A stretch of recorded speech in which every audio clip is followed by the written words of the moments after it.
Good morning. Welcome to this joint overview and scrutiny committee. I am Councillor Mary McLaren and I am chairing the meeting today. May I first of all remind you of some domestic arrangements. Please ensure that you maintain a social distance from all other persons in the chamber and in the social areas. Please ensure that you wear a mask unless you are sitting down or if you are unable to do so, and that you use the hand sanitizer and wipes provided. Please maintain social distance at all times during the meeting and during the breaks. Please ensure that microphones are turned off when not in use, that you do not interrupt other speakers, that if you are attending the meeting to speak and persistently interrupt the meeting, you may be asked to leave. Please ensure your mobile phones are on silent or switched off. Additionally, we will be using e-voting for this meeting on the modern.gov app. I would like to remind everyone present that this meeting will be broadcast live to the internet and will be capable of repeated viewing. The whole of the meeting will be filmed, except where there are confidential or exempt items. If you make a representation to the meeting, you will be deemed by the Council to have consented to being filmed. By entering this meeting as a speaker, you are also consenting to being recorded by the Council and to the possible use of those images and sound recordings for webcasting and/or training purposes. The Council, members of the public and the press may record, film, photograph or broadcast this meeting when the public and the press are not lawfully excluded. I would like to welcome the following people to our meeting. We have got Cathy Nixon, Strategic Director, Vicki Mosley, Corporate Manager Communities, and Emily Ewell, Monitoring Officer. Councillors in attendance: Councillor Derek Davis, Chairman of the WSCSP, Councillor Sarah Mansell, Vice Chairman of the WSCSP and lead WSCSP member for Mid Suffolk. We welcome Superintendent Janine Ratton, Western Area Commander, West Suffolk Constabulary. So welcome to all our visitors. Thank you. We'll now proceed to the agenda. Apologies for absence and substitutions.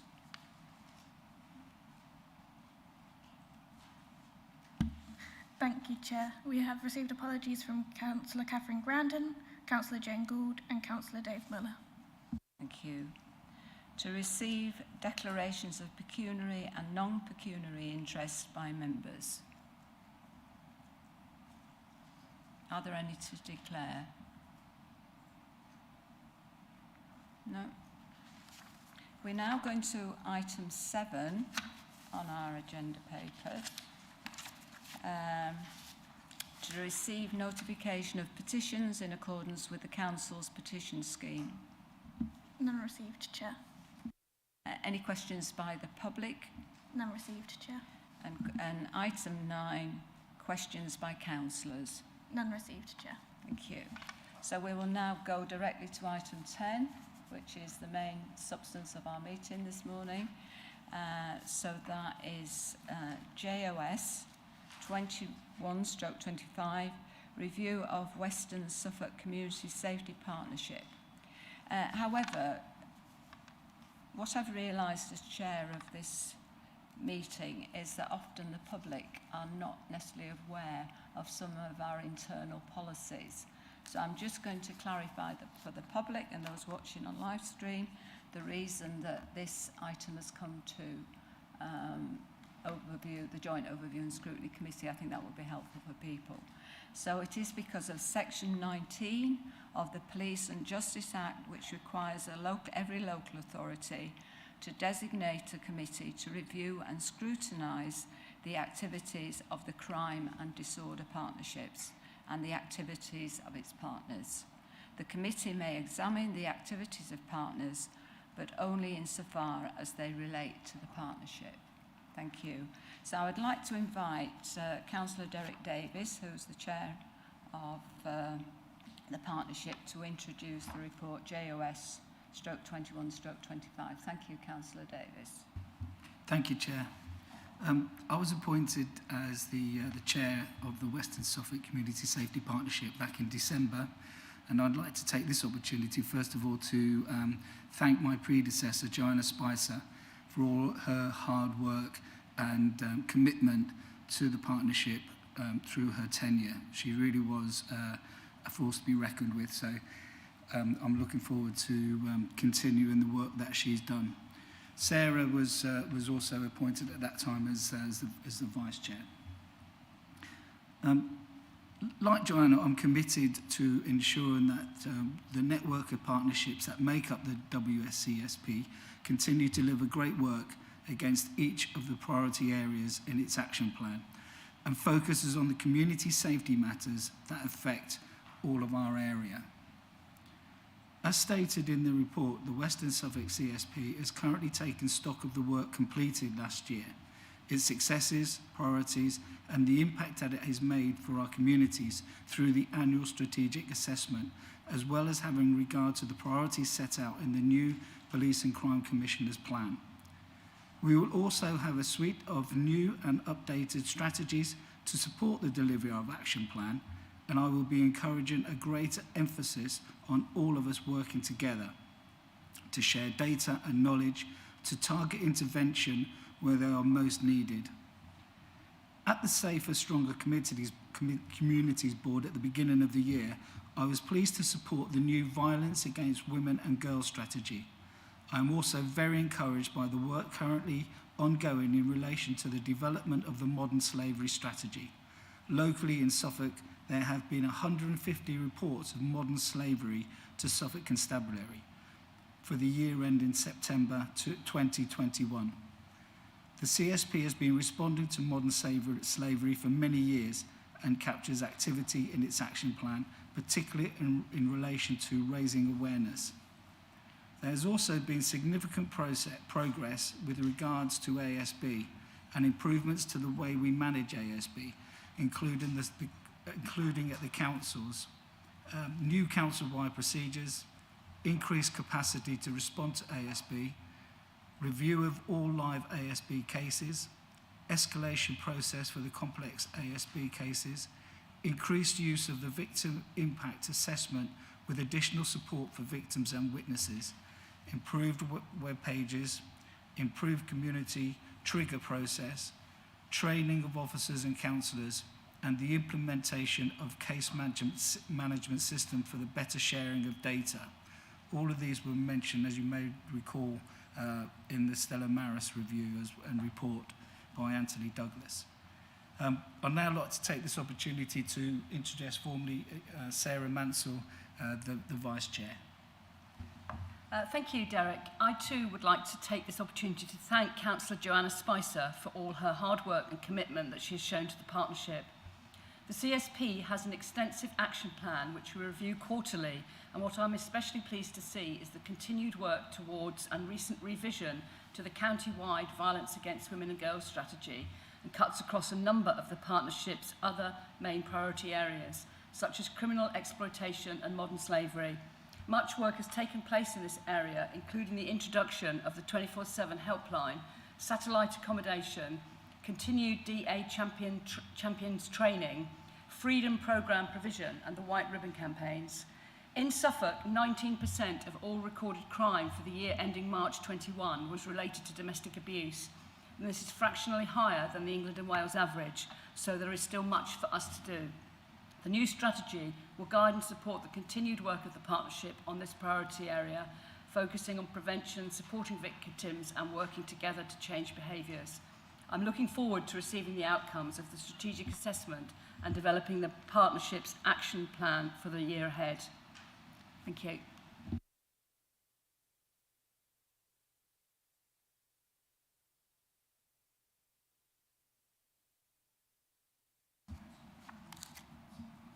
I think that's you, Councillor Davis. Yeah, so I'd now like to take the opportunity to introduce Vicki, who is the Assistant Director. And I'd also like to add my thanks to her for her support and the diligent homework that she does in preparing reports. And I'd also, while I've got the floor, like to thank Claire Harvey and Melanie Yolland, two outstanding officers who I know were a great help to Joanna Spicer and have just carried on the good work through now. So I'd like to introduce Vicki Mosley. Okay, thank you very much. The report that you've got in front of you just pretty much describes the role of Overview and Scrutiny Committee in reviewing and examining the work of the CSP over the last year. And for those of you that are not aware, the CSP is made up of several statutory representatives across the Western area, which includes Babergh, Mid Suffolk and Western Suffolk councils. It includes Suffolk Police, the County Council, Suffolk Fire and Rescue Services, both CCGs, National Probation Services and elected members. So it's quite, and we also have co-optees on there as well. So we will also have other health specialists, but also educational specialists as well, who inform the work of the CSP.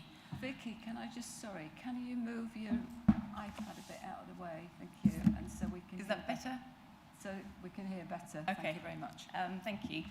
So in terms of the work of the partnership, as has also already been mentioned, the partnership meets 4 times a year, and the purpose of those meetings are to review the action plan, but also a number of other sort of standard items. So it also has responsibility for reviewing progress against certain sort of police crimes that were reported, but also domestic homicide reviews. So we also have updates on DHRs if we have any in the Western area.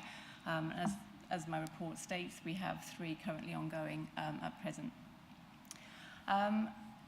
We are also in the middle of completing our strategic assessment. So all CSPs in Suffolk are completing a strategic assessment at the moment, and Suffolk County Council is completing that piece of work for us. So that will again be reviewing the action plan and the progress made on the action plan. But again, it'll be looking at kind of crime and disorders sort of information across the counties and also the CSP area, and will then inform us in terms of what our priorities, what the needs, and what that information is telling us. And so we will use that information then as a CSP to generate and formulate our new action plan for the forthcoming year. The current priorities, as the report sets out at the moment, are criminal exploitation, violence against women and girls, hate crime, prevent and modern slavery. So there are predominantly our 5 key priorities, and they're the priorities that the action plan is sort of primarily based on. And we break down activity by awareness raising, communications, projects and community resilience. We also ensure that we, again, as I've mentioned, make sure that we also keep ASB and domestic homicide reviews as priority areas as well, and we regularly review those. So despite continuing to meet virtually over the last year, and some of our activities have been limited by COVID restrictions, the CSP has continued to make progress on all its priority areas, which I've outlined in the report, and the action plan that was appended to the report. So in Suffolk, we have a number of officer working groups that assist each of those priority areas, and we have a hate crime network, which is a network of officers that collectively explore and develop new ways of increasing the visibility of hate crime, how it's reported and we support a number of sort of national awareness campaigns, training programs and projects such as the Hope Awards, which is supported by the CSP and its partners to celebrate contributions by young people in terms of showing real sort of examples of kindness and determination in what they do. Similarly, we have a Prevent delivery group, which is also supports a lot of the work in relation to the Prevent agenda. And over the last year, we've been doing quite a lot of work around the development of something called a situational risk assessment, and also ongoing management of a Prevent action plan. The situational risk assessment, every local authority has a responsibility to do that, and we've joined forces across the county to do that collectively.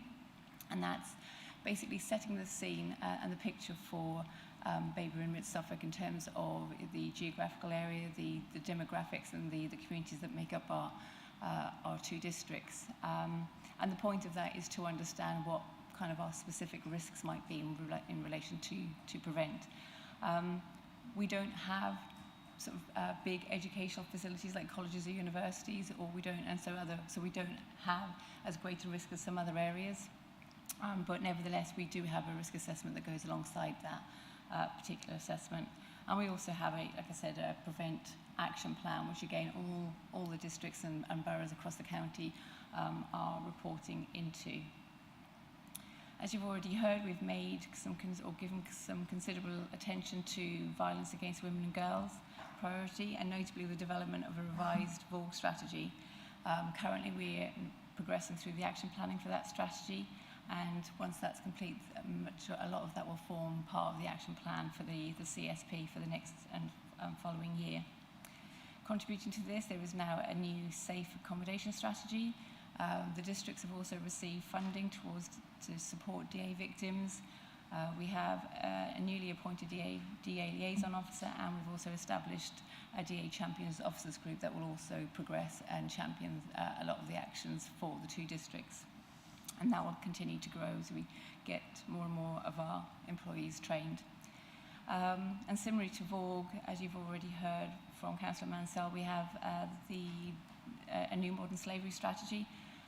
That's now being developed alongside its action plan, and again that will form part and parcel of the CSP action plan, and that's very closely linked with the work that we're already doing with regard to criminal exploitation. So there have been, over the last year, a number of good pieces of work that's taken place. Like I said, the report and the action plan describes that in more detail, but I would be more than happy to take any questions. But we also have Superintendent Janine Ratton here as well, who will be happy to take questions as well. Thank you. Thank you. On my notes, I think, Vicki, you were going to introduce Superintendent Janine Ratton. Is that the case? Yeah, it was just to introduce Janine Ratton and whether or not she had any further updates that she wanted to raise at this point. Because we'll take all the questions Otherwise, at the end. we'll take questions. Okay, thank you.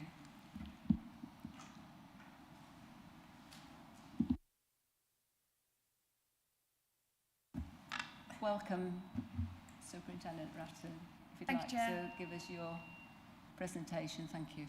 I haven't actually been asked to give a presentation, so I wasn't expecting to give one. I think Vicki's covered most of the parts today. I'm here to support Vicki, as we do in all CSP activities, to answer any questions specifically that apply to the police's contributions to the CSP. Councillor Davis, is there anything else you'd like to add to the presentation before we go to questions?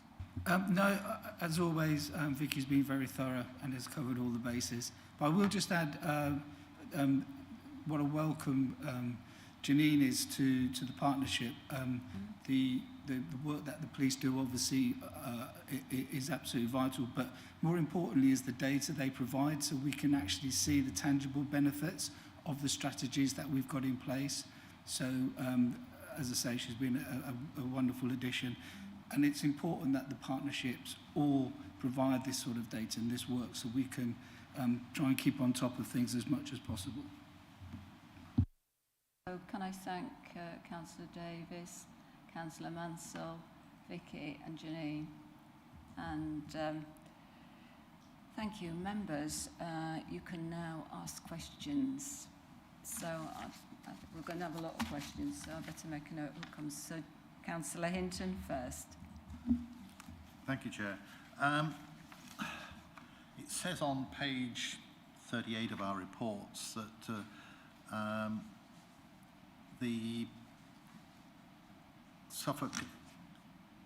West Suffolk Crime Prevention Panel covers a very large geographic area. It doesn't seem to cover a sizable chunk of Babergh, because all the data and all the information in this report seem to stop at Hadley, and that the east of Hadley doesn't seem to exist. Now, I know that there are different police boundaries across Babergh's area, and there is a Safer Neighbourhood team meeting on Wednesday for the Hadley East Safer Neighbourhood team, which covers a bit of Mid-Suffolk as well as the east of Babergh. But it's an area that is neglected by Babergh as a council, or appears to be, simply because it's left out of everything. We've got CCTV now in Sudbury and Hadley.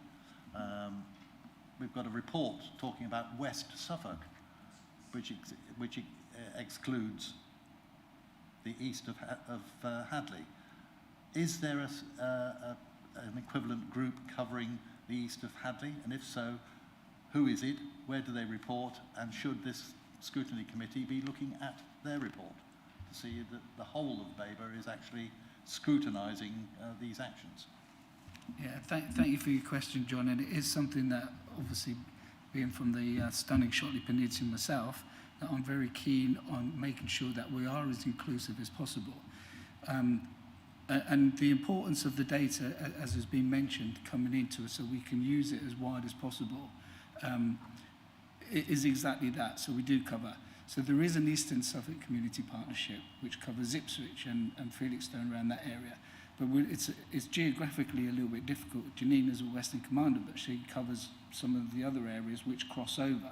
So it's not always entirely clear. So that's something we're looking to change. Because the name itself, Western Suffolk Community Partnership, is a bit of a misnomer because, as you say, it covers South Suffolk, it covers all of Babergh from Shotley to Glempsford, it covers that whole area.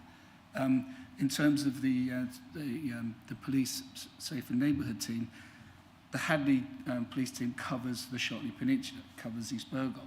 Although it's the Hadley safe and neighbourhood team, it covers a wide area as well. So sometimes the names can be a bit confusing, but the data is there for all of the areas. So, for example, the modern slavery data, that included some reports from Shotley Beach, where there were a preponderance of cockle pickers, and there was a suspicion that there were gangmasters involved in that and human slavery, and the police came out and investigated that. So some of those figures are included in that, although they may not necessarily say Shotley. So I hope that goes some way to answering the questions, and I don't know if the AD or the superintendent would like to add to that. No, nothing further to add. Councillor Derek Davies is exactly right. It does cover the whole of Babergh and the whole of Mid-Suffolk and all of the western area. It's just the title of the CSP, but the data included covers all three district council areas. Yeah. Yeah, if I could come back, because looking at the report that's been put in front of us, there's some funny little maps on one of the sections. I'm just trying to find them now. Oh, here we are, at the back here. It's on the Overview and Scrutiny Report, 20th of September 21. You look at the lines there on that map, on page 65 and on page 67, they certainly do not include the area east of Hadley. In actual fact, one of them doesn't even include Hadley. So if they are that's the statistical base for that, it means that there's a great chunk of Babergh where statistically it is not represented at all. So if we're going by these sorts of reports, they're misleading us because they're not actually doing what they're supposed to do. We can see from the, where are we? Page 38, paragraph 4.4, Ipswich and East Suffolk East Community Clinical Commissioning Group are represented on your panel. They cover, that clinical commissioning group also includes Colchester Hospital. Sorry, I mean, and we have a medley of different, you're absolutely right, different kind of maps and boundaries that we have to work within in terms of with our colleagues from Ipswich and East CCG and the West CCG. The report that you're referring to on page 64 and 65, where you got those boundaries, that was a separate report on ASB that came to Overview and Scrutiny Committee last year, where we were reporting on the progress that we'd made with regards to ASB. And in terms of the maps that we were showing there, we were kind of highlighting some of the hot spots for ASB. So those are kind of what we've designed there is more the map around where some of the hot spots are, not necessarily the boundaries for the CSP partnership. So it's a separate report where we came to Review and Scrutiny Committee to update on where, like I say, hotspots for antisocial behaviour were taking place. So that's hotspot area, not the CSP area. Answer your question. Not really. It just makes things a little bit more confusing. But it obviously means that certain items cover different areas, which makes the whole picture even more complicated and even more, if you like, less inclusive. Because when you're looking at modern slavery and all those sorts of things, who on earth do the people in my ward, for instance, in East Bergholt, report those sort of instances to? Because there's no police station at Capel anymore. That's not manned. The Hadley one's barely manned. But according to this report, we're not covered by anybody. Perhaps we should go to Essex. I know there's been proposals in the past for East Bergholt Parish to be taken out of Suffolk and put into Essex. You might get better treatment. But you're bordering into debate. Yeah, so to answer that directly, it's like any reporting in a village and everything. You either 101 or use the online reporting tool, and then the police will then send the appropriate officers to deal with that. I'm not wanting to take Janine's thing here, but because I've done it myself. So it's not about whether it's the Western Suffolk Community Safety Partnership dealing specifically with a village, because it is the wide area, as I say. You know, it goes from Bury St Edmunds, all of Mid Suffolk, all of Babergh. So, but the data comes back to us for the whole area.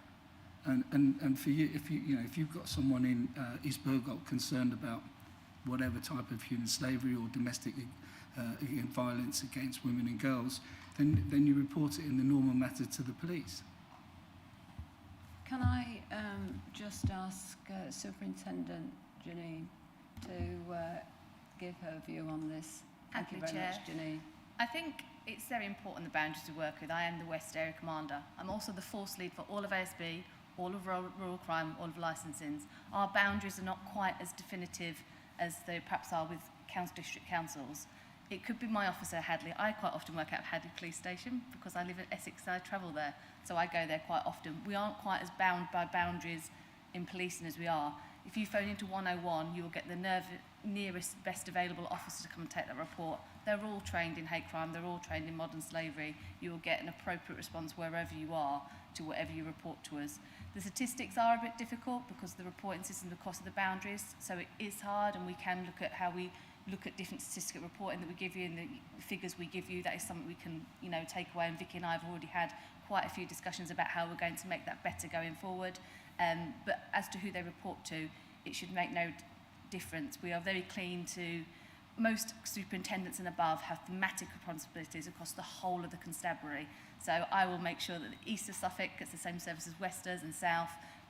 We all care for the areas that we lead in, and it wouldn't matter what area you're in, you'd still get the right response. Thank you, Janine. Councillor Hinton, it might be something that we need to pursue outside of this meeting or request some information that you feel is missing. Would that be more helpful to you? Well, I think it's fairly clear in the report that the statistics in there are extrapolated from national crime surveys, etc. So it's pinned them down, but we haven't really had an answer as to whether or not east of Hadley should be part of the East Suffolk. Yeah. Well, as a ward member of east of Hadley, I think all of us, including the cabinet member, we are interested in that. So we may look at that as a piece of information that could come back to this committee. Cathy, you wanted to say? Chair, could I just ask Vicki Mosley to reconfirm the boundary of the West Partnership? Yeah, so the Western Partnership, so the Western Suffolk CSP includes the whole of West Suffolk Council boundary, Babergh and Mid Suffolk. So it's the whole of those three councils' boundaries that form the Western Suffolk CSP. Thank you, Vicki. So Councillor Scarf is next with a question. Thank you, Chair. I've got two questions actually, but I'll ask them and perhaps we can get an answer to the first one. I think the first one is probably really easy to deal with. Page 46 refers to part of the modern slavery element, and it talks about the responsible car wash scheme. I'm quite interested in this because the project, if successful, will give our residents the confidence that the car washes that they use are not being run by exploitation. The pilot project is going to award a responsible car wash scheme approved status and publicise this, and posters and billboards will be displayed in the various towns to illustrate that. I'm wondering if that has actually taken into account that, in fact, one of the things that turns over the most in terms of ownership of car washes is the very fact that they change all of the time. Any car wash you see, I can see them in Stone Market, goes under new ownership. So having awarded the status, you're confident that that car wash at that time with that management had the necessary credentials. How will the scheme ensure that a new ownership of a car wash is then re-inspected and doesn't use the existing signage? Can I ask who's going to answer that? I'll answer that, Chair. It is a moving feast. It's not quite the same as other things under licensing where they have to apply for a license, so it is a harder thing to monitor. What will happen, the Safer Neighbours teams will be aware of this scheme. You won't be surprised to know that car washes is venues that they visit quite often because there is the possibility of modern slavery happening there. So as soon as they notice that there's a change in management, just doing good old-fashioned police work, then they can report it and we can go through the scheme. The scheme's actually owned by colleagues in CID, because obviously modern slavery do it. It's quite a serious investigation, they own it. But the groundwork is done by officers' boots on the floor. And also it's something that we'd ask for communities and councillors like yourselves to let us know if you've noticed a change, because the more intelligence we get in, the more quicker we can act on it. Councillor Scarr, do you want to come back with your Thank you for that answer. That's very useful to know. I mean, it's just something that needs to be on the radar. The second question was on page 53. We've got the West Suffolk CSP action plan starting on page 53. There are a number, because of the traffic light system with the current status, it draws your eye to those that have not made progress so far. And I wondered if perhaps we can have a little bit more information about the PREVENT strategy in regards to ensuring that community-based organisations and community leaders have PREVENT awareness. Is there an update that perhaps the committee could have today on that particular subject? Thank you. Thank you for that. In terms of, you're absolutely right, we like to use the traffic light system, and what we've also introduced in this last quarter is a direction of travel as well, so we can see where we've tried to make some improvements with regard to PREVENT. And at the CSP in the last quarter, that exact same question was also raised. And so in this previous quarter that we've just gone through, we have moved some of those reds into the ambers where we've tried to do a lot more work. And like I've said, we've progressed a lot more on the PREVENT action plan, which is led by an officer group, and that would then feed into the CSP. But also we've progressed our situational risk assessment a lot more as well. Some of the work where we've been held up has been around working with our community groups, going and working with parish councils, and providing sort of training and development and awareness. So that's something that we still need to progress, and we understand what that needs to look like. But because we've been supporting those community groups to reopen, we haven't actually delivered on some of those activities, but that will be something that we complete for 22-23. An additional piece of work that we launched just a couple of weeks ago was our PREVENT Week of Action as well, where we delivered some training to both, there was online training which was open and available to members of the public, and that was shared wider, also to councillors and also to professional groups as well. So we have made significant improvements and changes in the last quarter towards that PREVENT agenda, both with awareness raising, but also some of our kind of harder action plans and risk assessments as well. Councillor Scarf, does that answer your question? That's fine. That's very helpful actually to know. Thank you. Yeah. Yes, thank you. It must be a deficit in my attention. I came here with a very clear idea of what the Western Suffolk yes, I've got it right. CSP did, Nesbitt's meeting's gone on, I've got myself thoroughly confused. So there's an area where you're doing training. Part of it is where you're collecting data and statistics. And I'm extremely grateful for the area command, I don't know the correct title to use for your talk, so it did clear it up. But so the whole of Suffolk is covered, and it doesn't matter who you report it to, you can get the same thing. But it would help for us when we get a report based on the statistics, if we could have geographical boundaries of showing what department does this, what department does what, on page of paper, so we can actually see this for ourselves, rather than being told and then reading about it and then getting different.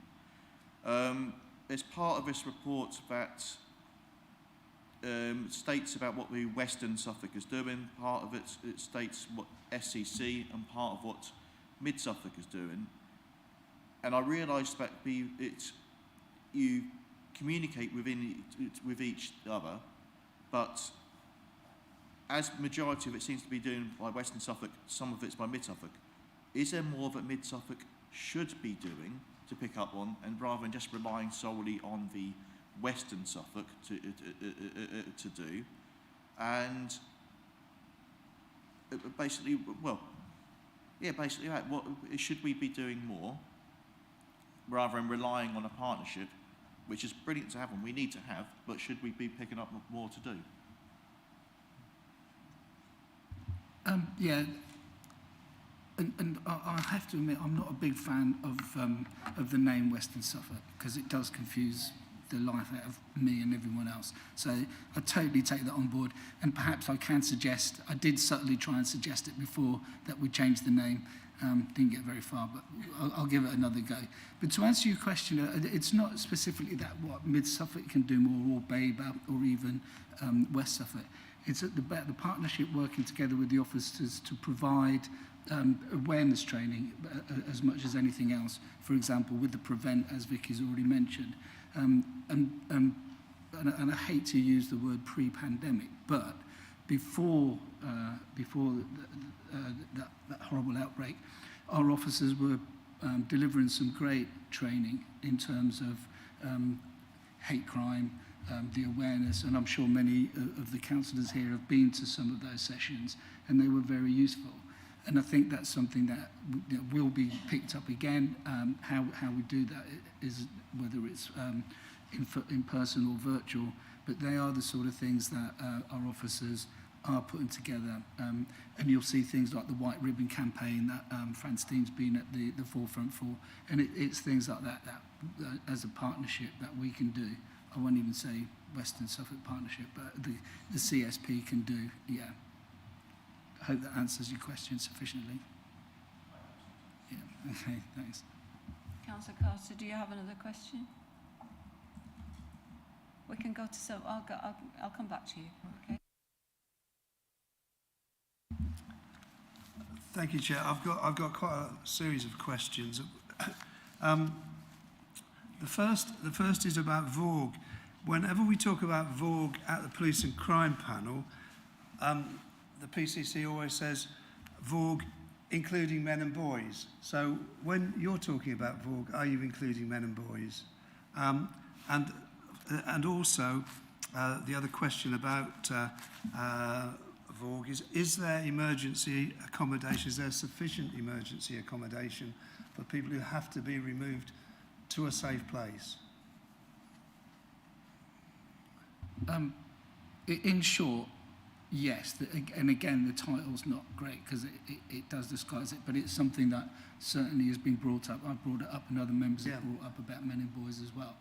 In terms of the accommodation, I don't know specifically the answer. However, last week's or the week before Health and Wellbeing Board, I asked the same question at that meeting, and I was assured that there were enough emergency accommodation and within the Suffolk area, so they didn't have to go out, and sort of less specifically regarding those children who were being traumatised and the incidents that they were going through were being dealt with, usually through short-term fostering and then moving on from there.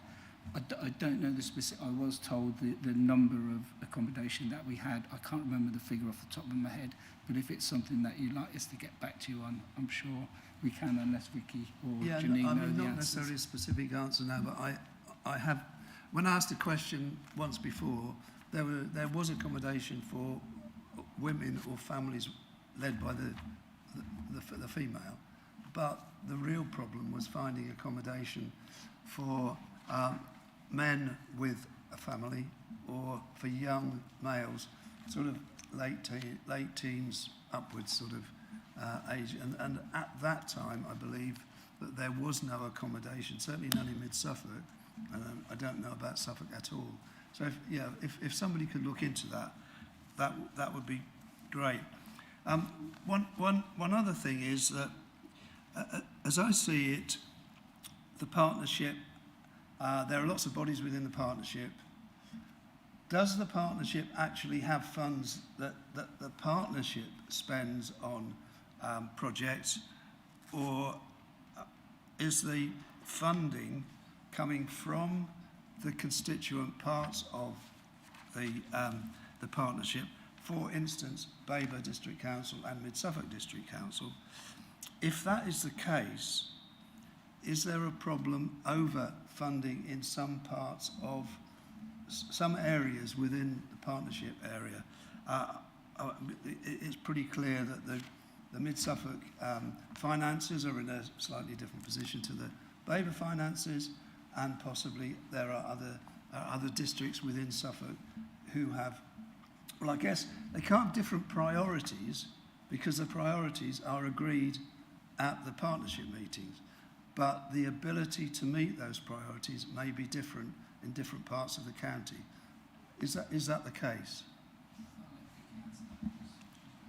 Yeah, in terms of the partnership itself, there are modest funds that the partnership has to allocate out to support projects. So both Babergh and Mid-Suffolk and Western Suffolk and the County Council all contribute to create a CSP budget, if you like, and then dependent on where the needs are and where officers then work with particular sort of community groups, then those community groups can then bid into the CSP to apply for funding to deliver youth programmes. So, for example, we've worked with projects in Babergh and projects in Mid-Suffolk. Mid-Suffolk, we've recently supported them with an allocation of, I think, £7,000 to provide youth projects, so to support our criminal exploitation activities, to actually create those sort of diversionary activities to within that kind of space in the evenings where kids might be loitering in sort of and creating ASB, but actually then at risk of being exploited by other groups. So we've supported groups where they've applied for funding. So there is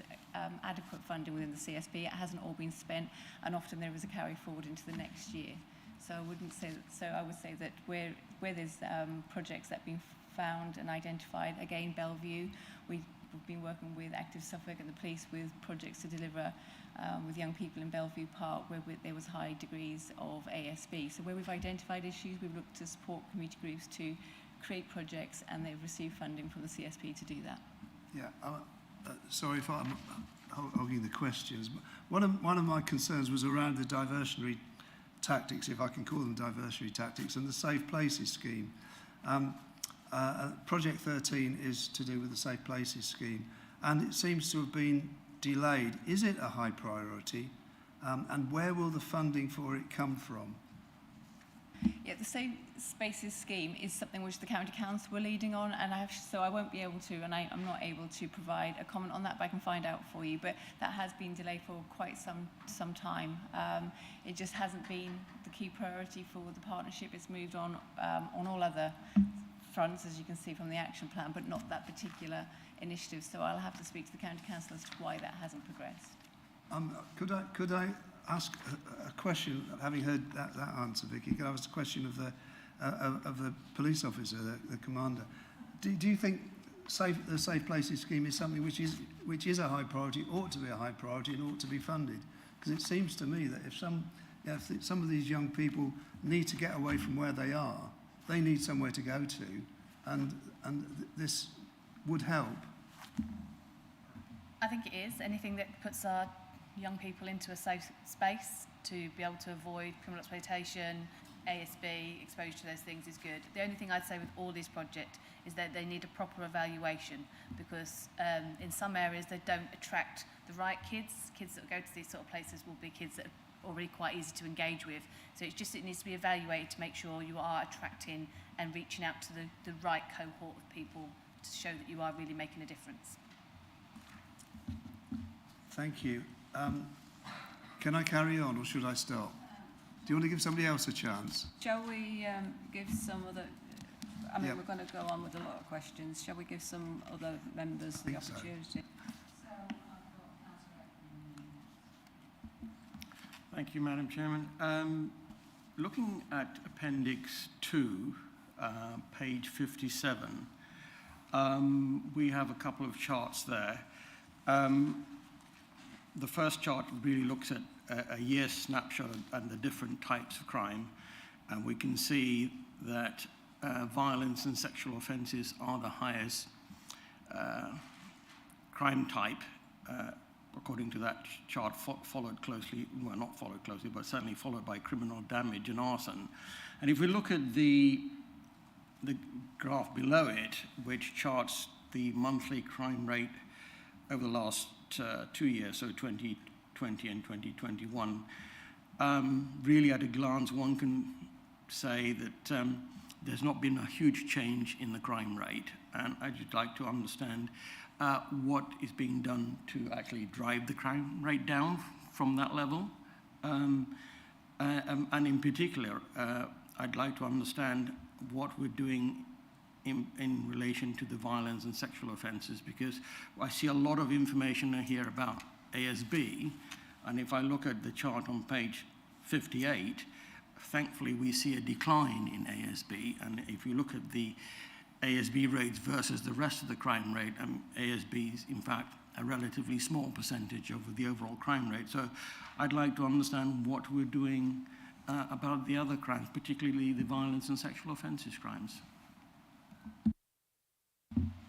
So you'll be not surprised to hear that the force looks at performance very closely on a monthly basis. What we do is we work on a long-term average and look at upper exceptions to see where we've got an increase. Actually, COVID has it's probably quite slightly skewed figures, and it's actually hard to sometimes see where your upper expectations are. There has been an increase in violence and sexual offences because they went so low over the period of the pandemic. So it will look like a slightly unnatural increase, but actually if you look at pre-figures, they're back on par. And if we compare ourselves to, what we do is compare ourselves, it's called most similar groups. So we look at other forces with the same sort of number of populations, same crime types. We are quite low if you look at as Suffolk comes out well on performance figures. The one thing I'd say about ASB is ASB has been underreported over the last few years, so ASB figures aren't probably showing as they should. I know that as the head of ASB, I know that we need to do a lot of work on giving people confidence in reporting it and the way we report it.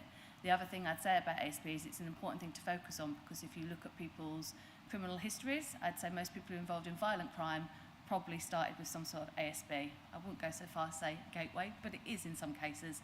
And actually, especially our youths, if we tackle that early on, that is something we can do about stopping violent crime for further later down the stages. So both things are really important to focus on.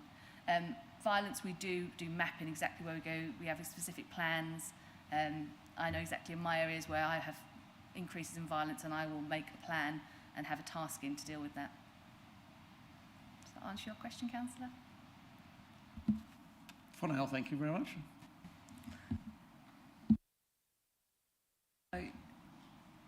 I'm just going to intersperse the question. Councillor Barrett, you're the next one. Okay. But I've got this question that was, I'm asking it on behalf of Councillor Lee Jameson, who raised it at our district council meeting. And so I'll just intersperse that now. He was asking about the records and evidence of the effectiveness of the CCTV installations at Sudbury and Hadley.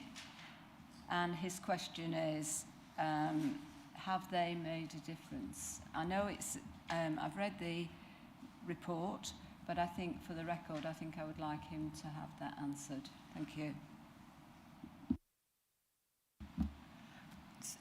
In relation to the CCTV reports at the moment, it's still very, very early days in terms of whether or not they have been effective. We do have reports that show the number of the reports that have been made by the CCTV cameras and the number of those that have led to arrests. So I can share those. I don't have those figures off the top of my head, but they are showing at the moment that just by the use of the CCTV cameras, they have led to a number of arrests in a number of areas where we've used hotspot cameras as well, so mobile cameras.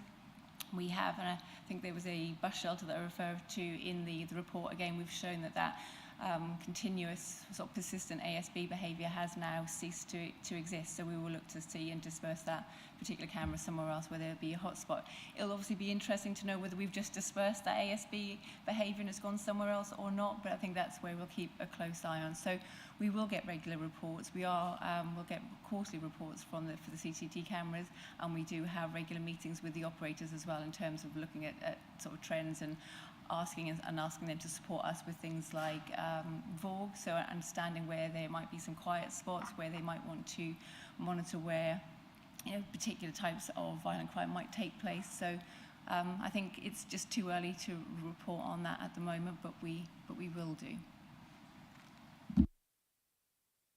Thank you, Vicki. And Chair, if I could just draw the meeting's attention to paragraph 8.55 of the report, where regarding Hadley and Sudbury, since the installation of the upgraded CCTV, 96 incidents have been recorded across both towns, and that has led to 43 arrests. Thank you. I read that in the report, but what I was going to do was then send that information to Councillor Jameson as he asked that question specifically. Thank you very much. Councillor Barrett. Thank you very much. Excuse me. I just wanted to ask a little bit about the clarity of pathways for dealing with violence against women and domestic abuse.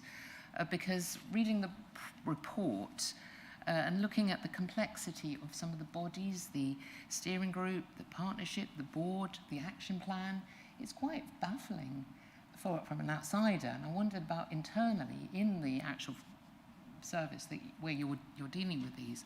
What is it like as an officer who gets a report and is trying to steer their way through this?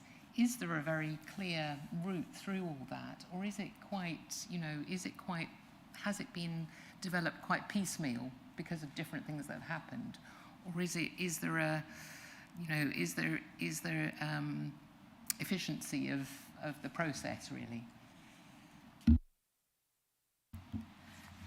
From a policing perspective, I think at my level it is quite not confusing. There's a lot to read. We've got the National Police Chief Council's VORG strategy. There's now the Suffolk Joint Strategy. There's a lot to take in, all much needed, all of it appropriate, required.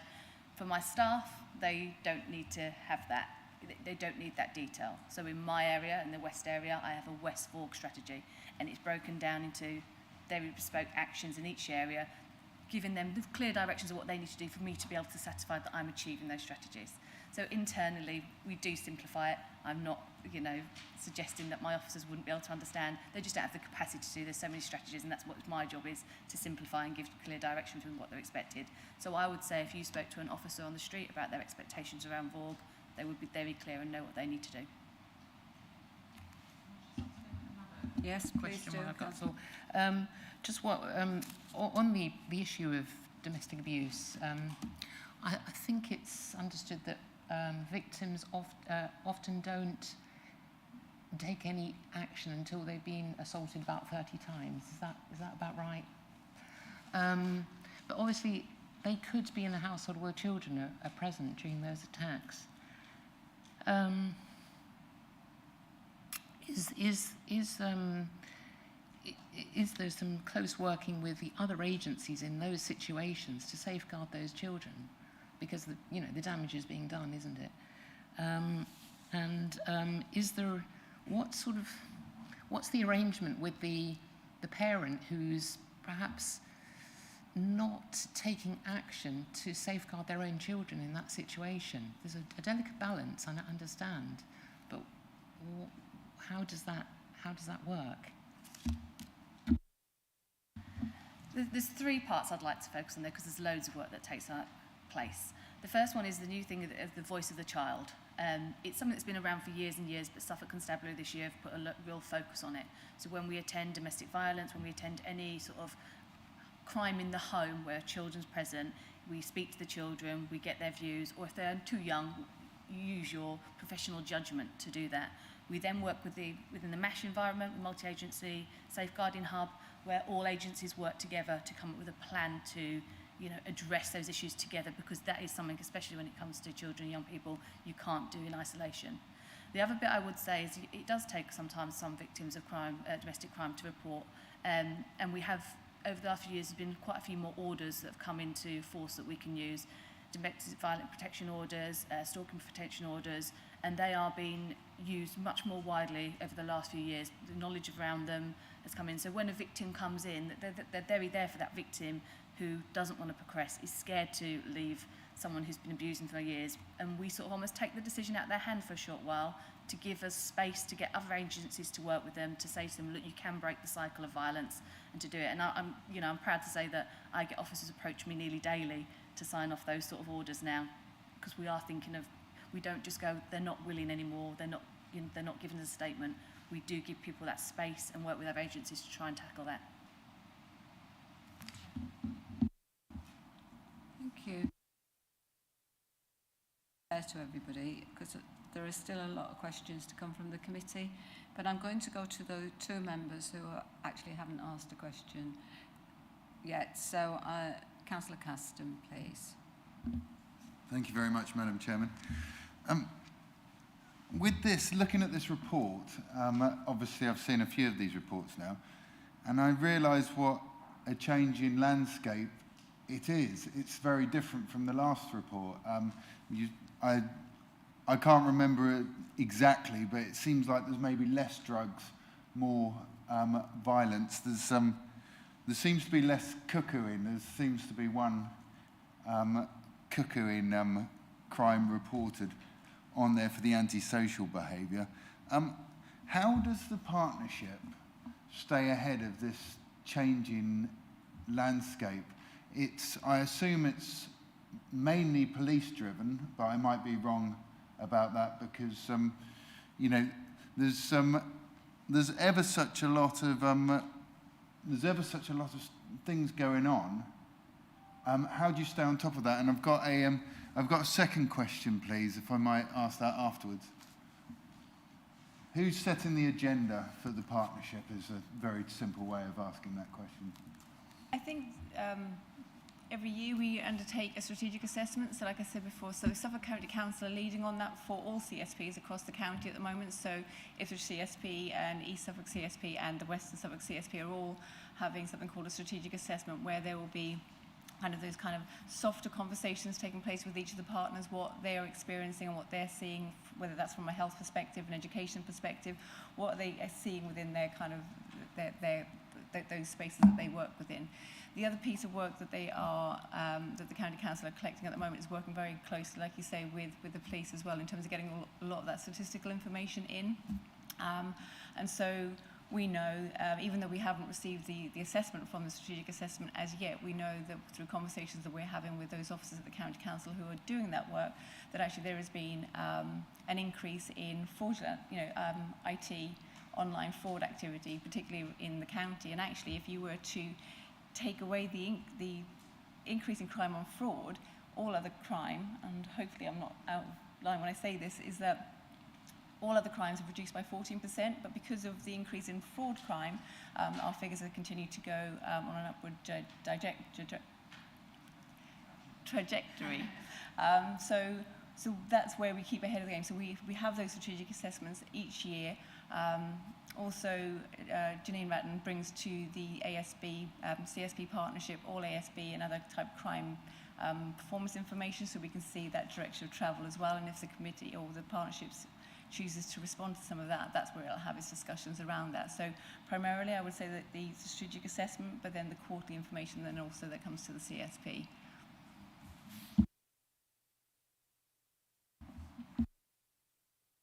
Yes. I just add as well, we do all that, but on a tactical level, I actually I chair monthly in my area a tactical tasking and coordination group where I look monthly exactly what is going on in my areas. And I, since I've been in post, I've invited members from all district councils that are the areas that I cover to attend that meeting. That's based on statistics, crime rates for that month on month. And they will hear what I am saying that I want to be focused on that month, what tactics we can use, and they contribute and say how they can work together with us on it. So it's great we do it quarterly, it's great we do it, but actually in the West we're doing it monthly, and so they are in the weeds. When changes happen, they know almost immediately, and so we are really on the forefront of doing that. Another question? Oh, sorry, Derek. Councillor Davis. Yeah, thanks. To answer specifically for the partnership, it's good to hear that you've said that there's a change in the landscape, because, you know, and that is driven by the data we received. And personally, I think that the data has got better. I think the NSYS system that we now have helps us with that. But even so, we're still a little bit on the drag in terms of things that are happening. And you mentioned about cuckoo and county lines. You just have to read you know, the press or watch the BBC to see, you know, the amazing work that the police have done in our county to stop that. They're working very closely with the Met and other places. So by the time the report comes around again, it will look different and hopefully more encouraging as well. Councillor Osborne, you had a question. Oh, have you got, sorry. Sorry, I do have a supplementary question. Go but ahead. yeah, thank you very much. That was a really, really good answer I got there.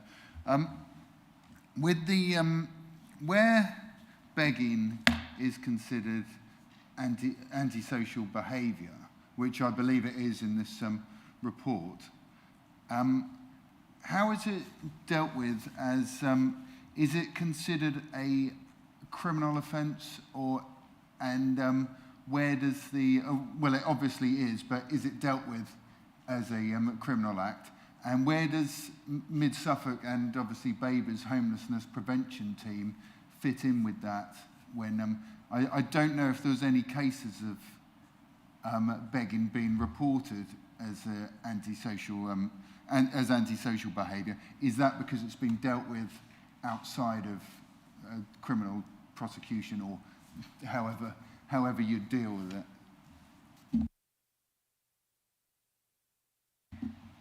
So begging is an offence. It's not just begging. It has to be aggressive and persistent. It's a specific crime type, and there's other conditions to it. It's not just someone sitting quietly with a bowl sort of requesting it. It's not. If you need to deal with it like that, we would.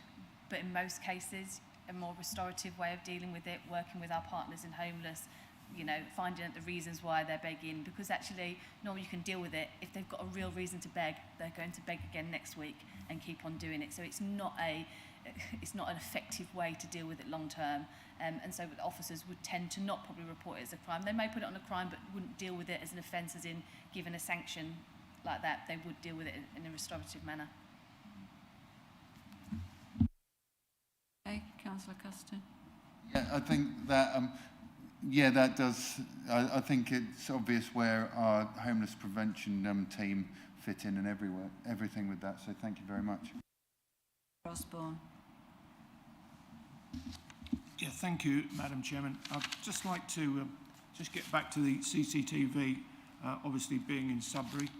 I have been to the monitoring area in West Suffolk, Bury St Edmunds, and found it exceptional. So I'd just like to give a very big thank you to Derek Davis for his efforts in getting that CCTV in. I think it's a really good position. I'd also just like to ask the question, the hotspots in Sudbury were on two major areas, that's Minden and Cavendish and Bellevue Park, although it does drift around. So getting back to Kathy Nixon's and Vicky's comments. I'd just like to know whether, with the CCTV, whether the amount of crimes that were occurring in these areas, could you just clarify on those particular areas, have the numbers gone down, and have we been able to improve on those sort of positions? Possibly one for, I've just got one question to come back to, if I may, which I'd like to ask the police, if I may. Thank you. Yeah, thank you. In terms of the report, it shows that there was a decline of almost 100 crimes in those hotspot areas. Since that report was written, I don't have an up-to-date figure, but I can find that out for you and report back. But yeah, but hopefully we'll continue to reduce those crime figures. Thank you. Thank you very much. Just the other question, which is related to CCTV. I know the Town Council have had various positions on the crime in those areas, but we have found that to get things done from the police perspective, it is difficult for them to actually be able to bring forward what we've got to go through a lot of hoops. It seems to me that we have got an area where we could improve on that. And just getting back to Councillor James here, with the position of begging, we have had begging in Sudbury quite frequently, and although the homeless team have given homes to those people that are begging, they are still out there doing it. So that's just my question.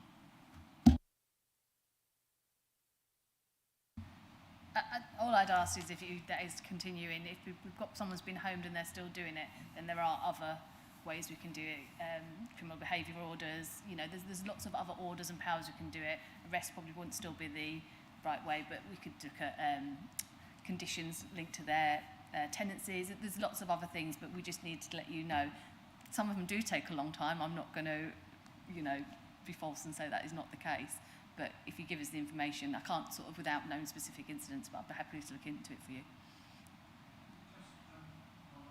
Gemma, it does seem that to get answers that particularly the Town Council want to know, is that there does seem to be an area where we don't get the answers that we're looking for, and it comes up regularly at our full council meetings. So if there are aspects that we could improve on, could we have a look at that, please?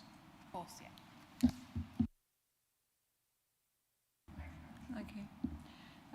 Before I move on to the second wave of questions, I've got you all in order, so I haven't forgotten that. I'm going to ask one for myself, actually. As chair, it's a bit difficult there's so many questions this morning, and that's good.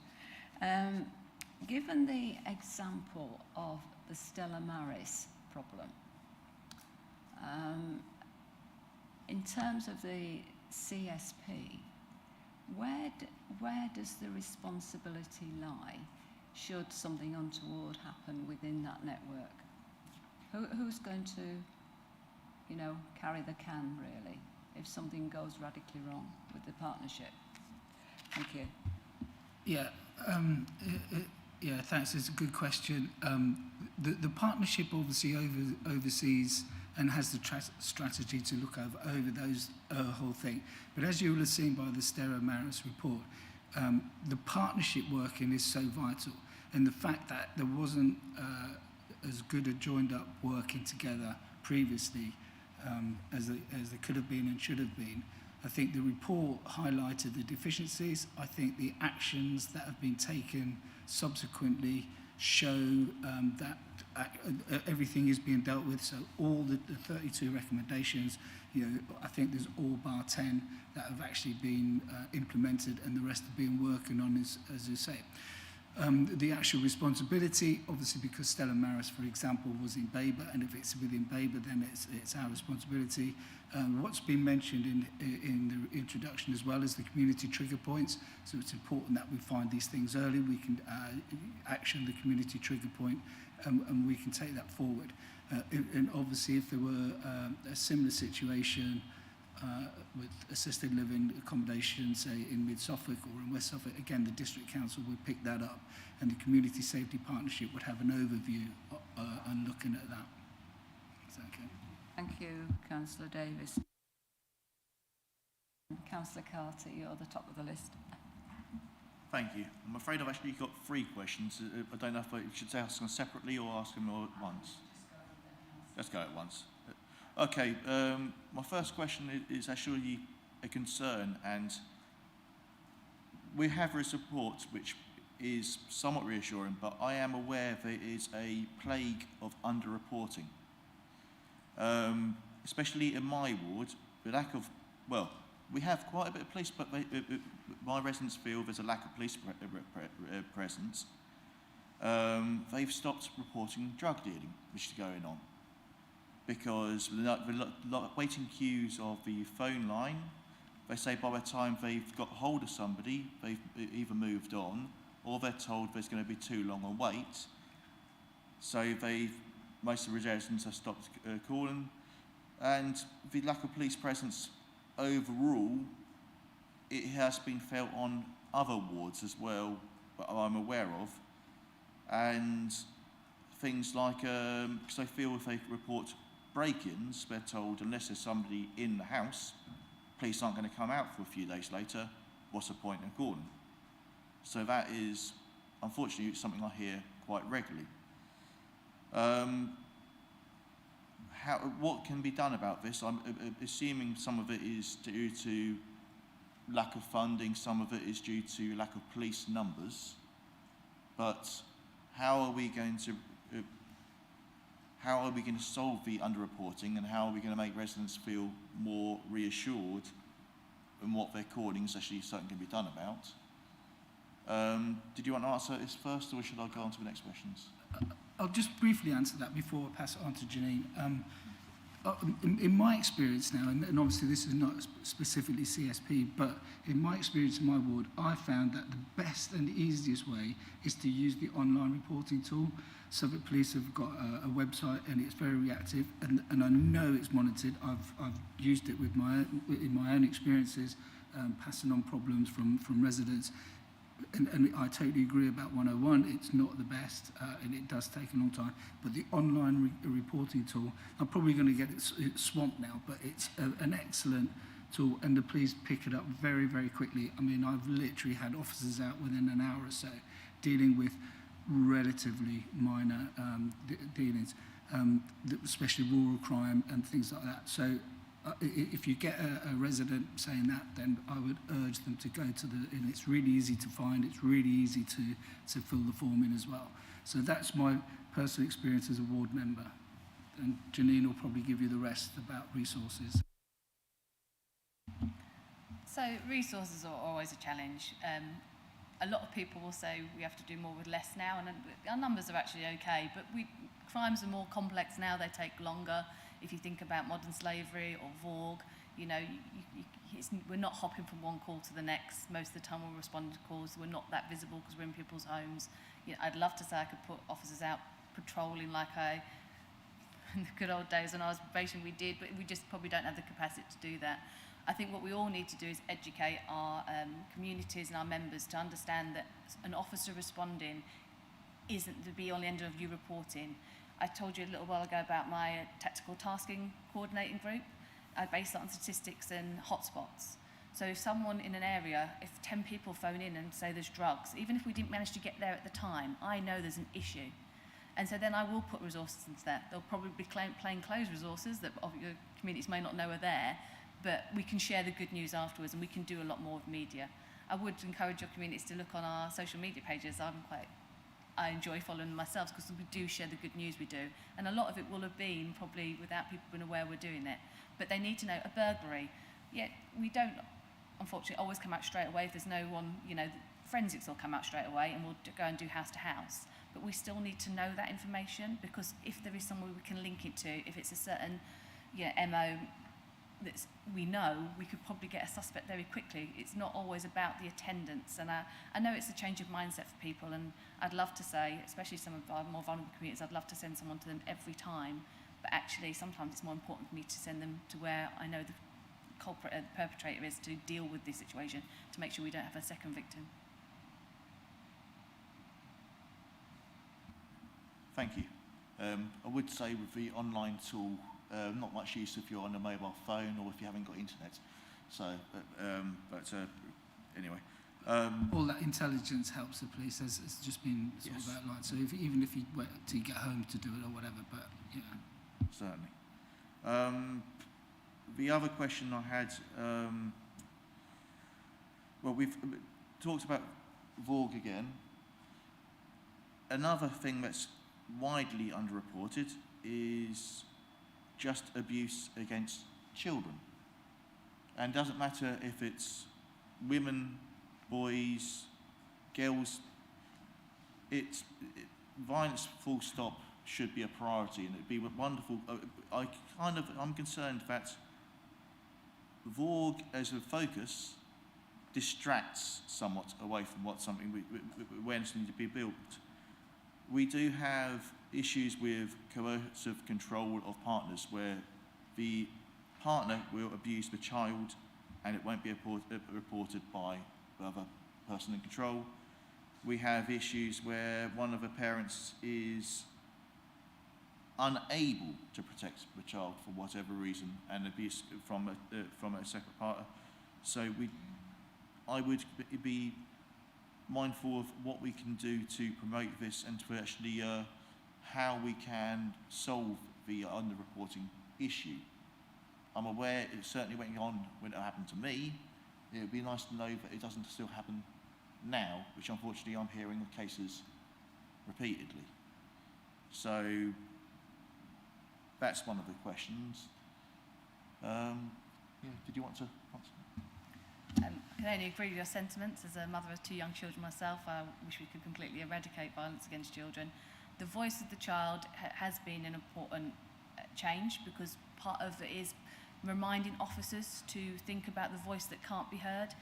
You know, because both parents might not be, if the mother or the father of a victim, they might not always be thinking about a child. We do rely heavily on partners. We have great relationships with our schools, because that is a real opportunity for us to get information that we might not always get when we go into the school. So I can honestly say I think most police officers would completely agree with the sentiment as well. So it is about reminding us, and it is sort of thinking, just because someone in the room is not the person we're talking to, it's, you know, the voice of the child isn't just about, it's not the literal voice of the child, it's thinking, right, what has that child just seen? How could that have affected them? You know, it is about speaking to them. If they're able to talk to you, it's about saying to you, how has this affected you? What else have you seen? And making sure they are heard wherever possible. Thank you. I'm afraid my concern is, how do we get that reported to you in the first place? If it's not report on violence of a partner, so we do work in schools, but what happens when it's not reported to the school or not aware? How do we get people to report? How do we get neighbours to? Because if they report, they might turn out and around and say, well, we're not going to interfere. It might be a naughty child that's being told off. But how do we build awareness? How do we get this a very easy to hide subject? How do we get it from under the carpet? I think we'd also just always have to encourage people to report it. There are ways they can report it if they want to anonymously find Crime Stoppers and that. We understand it's a hard thing to do. Every call would be followed up. If someone's got concerns about a child, we'd always attend. Yes, it might not always be, no, but that child will be on the system then. It will go to a mass referral to the other agencies to see if they have anything similar. We do tie up and make sure we try and get all the links. I'd love to say that we wouldn't miss anything, but I suppose it's encouraging people to have that voice and, you know, as many voices as possible to let us know, but we would follow up on everything we're told. There is a television campaign at the moment encouraging people to do exactly as Janine has just said. You know, the neighbours, if they're not sure, to report it. And that television campaign has been shared widely on social media as well. And again, it's about, as you said earlier, it's about educating the community, and it's about changing the mindset, because obviously we know that there are some communities where people will just keep their heads down and not do anything. but all that sort of promotion on both television and social media can help get that. And the other thing, just going to the CSP, one of the data that came back is it's not just violence against children, which of course is abhorrent, but during the pandemic there were incidents or an increase in numbers, and I think Janine might have the actual figures, maybe not to hand, of children attacking parents and grandparents out of sheer frustration and other problems. So that sort of thing that we can drill down, that data we can drill down to, and obviously all the partnership agencies within the CSP can be aware of that and be able to be mindful about how to deal with that. Has that answered all your questions, Councillor Carter? Very quickly. Because Cathy Nixon wants to say something. Okay. Shall I? If I could just come back on your question in relation to awareness, and identification of the abuse of children. I'm a member of the Suffolk Children's Safeguarding Partnership Board, and that involves all the statutory agencies and also a wide range of voluntary and community agencies. And through that body, we do roll out a lot of awareness raising and training for members of those groups in the partnership to promote absolutely what you say, the identification and the signs to look out for in terms of, safety issues or abuse of children. Thank you. That's definitely given me to pick up on the social media campaign more and to reach out to you. The final question, I did have another one, but I'm going to... Being a rural area, it was interested me to hear about the use of mobile cameras. Would it be possible to... I know it's been used in towns. Could we be using more of the mobile cameras in our more rural locations to deal with fly tipping or for hair coursing and things like that, which these may seem like small issues, but the majority of them are linked to wider enterprises? There is a threshold that needs to be met in order to have those cameras deployed, and there's a number of sort of kind of safeguarding checks as well in terms of where they go, so that we don't impinge on other people's privacies as well. So I think we'd have to look at each case individually and look to see if that met the threshold in terms of deploying those cameras. But yeah, it depends on the level of activity and the impact it's having, I would say. So it's not a standard, yes, we can do that. We would need to look very clearly at that particular case. And just to say, for those on those crime types you just mentioned, we do have other options. So, for example, we do have a drone capacity that's been reviewed. So for things like hair coursing, we can use drones, and we are looking at the badger set disturbances, looking at cameras that are completely different to CCTV cameras, but other digital solutions for some of those crime types. So I'll take Councillor Carter. I've now got Councillor Ekpignon, Councillor Hinson, you had your hand up, and Councillor Wellham in that order. Thank you. Thank you, Madam Chairman. I did actually appreciate the response I got from Commander Janine to my crime rate question. But then I note the comment from Vicki Mosley about the tendency of the crime rate. So traditional crimes are going down, other crimes are going up, particularly, she said, online fraud, which brings me to my question, because there is no mention in this report at all relating to online fraud or any similar types of scams that are afflicting particularly our older members of our population. And I note that this is an issue that's come to the fore quite a lot with the closure of banks, particularly, which seems to be the main area of these scams and frauds. And I wonder what our plan is to tackle that in our particular region. If you could perhaps address that question for me, that'd be great.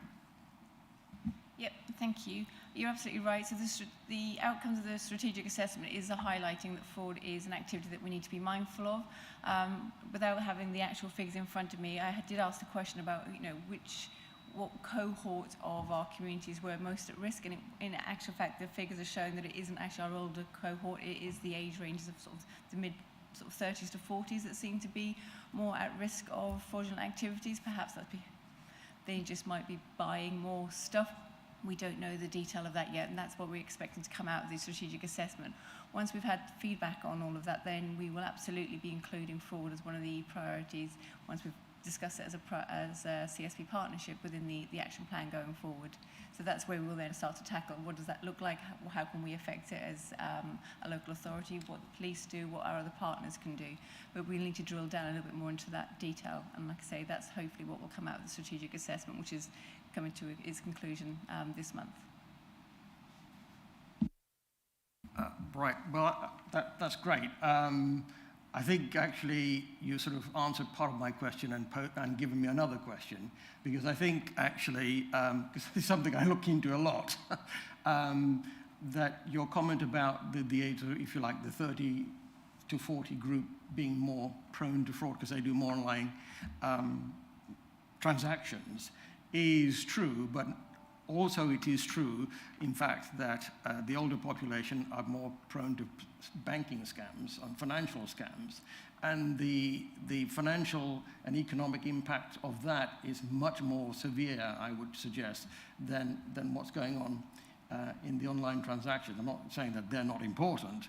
And I have a concern that, people's ability to economically look after themselves are being undermined, and I just wonder whether the police in particular actually have the tools and the wherewithal to be able to actually tackle these kinds of crimes. So cybercrime is a challenge because it's not normally happening in Suffolk. It could be happening all over. So the City of London Police lead on fraud and cybercrime for the whole of the UK. They're the MPCC leads. Suffolk has set up a new cybercrime unit. I'll be honest, I'm not going to ask any questions on it because I only know because one of my detective inspectors has gone to lead on it. So it is being looked at a lot more closely. The best things we can do at the moment, because it is hard, it's a very complex, strategies that people use them, is our community engagement officers. It's one of the things they do focus on when they do their drop-ins at coffee groups and that. There's a lot of scam leaflets, there's a lot of, and we do the most we can around educating. One thing I would say is though, that is the banks do a lot of this themselves now. The actual guidance that a bank could give out about what to do, we do need to encourage people to follow that because that's your best protection, is following the guidance that a bank gives you about we won't phone you and ask you this, we won't phone you and ask you that. So they do quite a lot themselves as a private industry.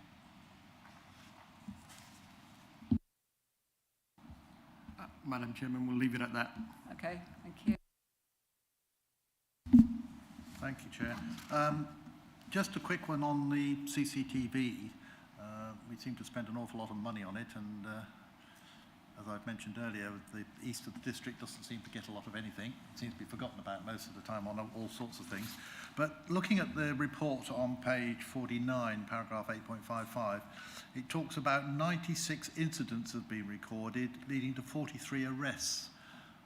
My question is, one, what sort of incidents are they reporting? Two, what is the outcome of these arrests? How many people have been prosecuted? And three, were they in Sudbury, Hadley, or where? Because for 36 cameras and a mobile one, we ought to be getting a little bit more than that, surely.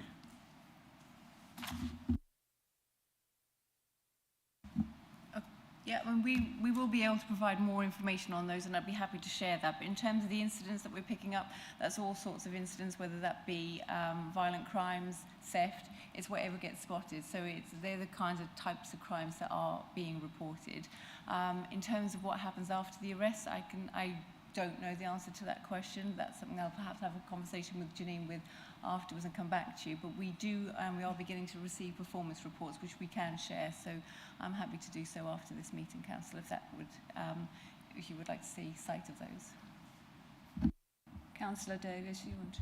Yeah, just very briefly, in terms of the sighting of the CCTV, this is very much police-led, because the police will say where they need cameras in Sudbury and Hadley. For the rest of the district, it's very difficult to be able to say, well, let's put a CCTV here, because it has to be cost effective. And I take your point about how many crimes are solved and the benefit of it. And there's also the public perception for safety and security as well. So, it would need, as Vicki said earlier, about a threshold of saying, well, where do we need these cameras and why do we need them, and who's going to pay for them? Because although Babergh paid for a huge chunk of the money for the CCTV, it was the town councils from both areas that contributed greatly to that as well. And just to add to that, I'd thank Councillor Osborne for his kind words, but it was a whole communities team. Dave Clark in particular did an excellent job in coordinating that with the town council and with the police. And just further, it's anecdotal a little bit, but I happened to be at Hadley Town Council meeting, or watching the Hadley Town Council meeting, when Mike Small, the Safer Neighbourhood Officer for Hadley, made his report, and he made mention of how beneficial the CCTV was, again, in Hadley. And also, he gave a very comprehensive breakdown of the crime figures for the previous 3 months there as well. Perhaps that's something that we can look at getting extended onto the peninsula and into East Babergh, because he did bring cable into it, which he'd been covering as well. Come back. Yeah, thank you very much indeed for that. Yes, I would like the information, please, on the point of what is reported from Hadley Town Council to Hadley Town Council. I'm not sure that my parishes will be that interested in what goes on in Hadley. They'll probably be more interested in what went on in Manningtree, because that's where they tend to spend an awful lot of their time. But of course, that's a different county. But they are contributing to both Babergh via their council tax, to the police via the police precept, and they obviously like to see something for it, not just to support the rest of the district, but something that's going to benefit them as well. Okay. Councillor Wallen. Thank you, Chair. Sorry, I've got a few more questions. Most of them are to do with pages 54 and so on, 53, 54, 55. And the first is on, at the top of page 54, project reference 8, which is to do with proactive promotion and communication. And we have a list there of national campaigns, which seems to stop at November 2020. Is that a glitch of the IT? I presume there have been national campaigns since then. And the districts have had their own campaigns, or they have piggybacked on the national campaign, I guess. And that has are they then funded by the district? And presumably there is an impact on staffing if there is a national campaign on, let's say, we talk about White Ribbon. There's a National Hate Crime Awareness Week, so presumably there's some communication, some promotion centrally, and then we piggyback during the same week, presumably. Yeah, so the report that you've got in front of you in terms of that action plan is up to the end of Q3, so that would have been updated, ready for Q4. So you don't have that report because at the time of publishing, we hadn't completed Q4. So we would have added on to that most recent campaigns as well. So for example, 2 weeks ago, there was the week of Prevent. So, and largely we work alongside our colleagues at Suffolk County Council, who produce a standardised set of kind of campaign information, which is then shared with all CSP areas, and then we then distribute, whether that's within our own councils or within a health setting or an educational setting.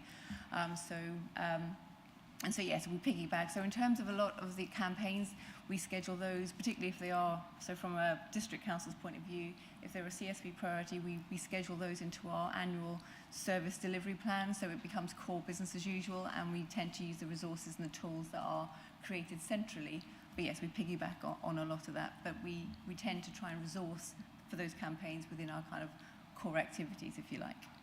But on page 54, it looks as if, from the national point of view, it's historic. It ends at November 2020, unless that is a glitch of the IT. I think it must be. Yep. Right. Sorry. So basically, I think that just might be a typo and a glitch. So. So you have got a list of what the next campaigns will be. It's not just a historic list. You've got a list of campaigns that you will be feeding into in the future, not just what's happened 2 years ago.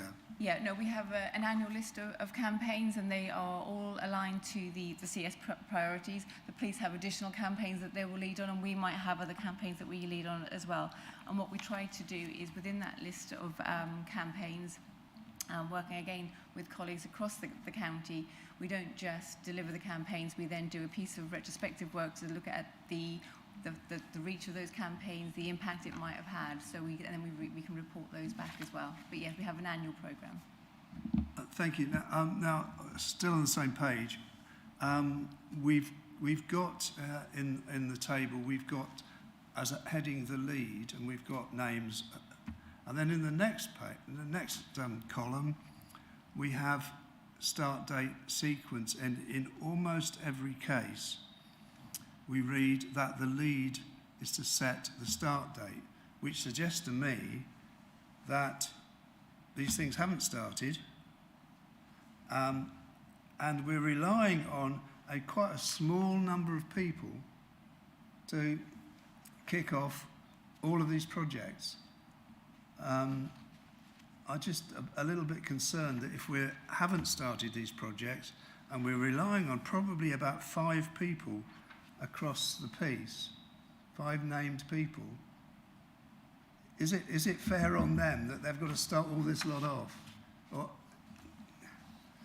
I think in terms of where it says the start date and sequence, you're absolutely right. I'm looking at that now. That hasn't been picked up by the partnership. All of those things have been started, but apart from the one project that was identified earlier on around prevent and safe spaces.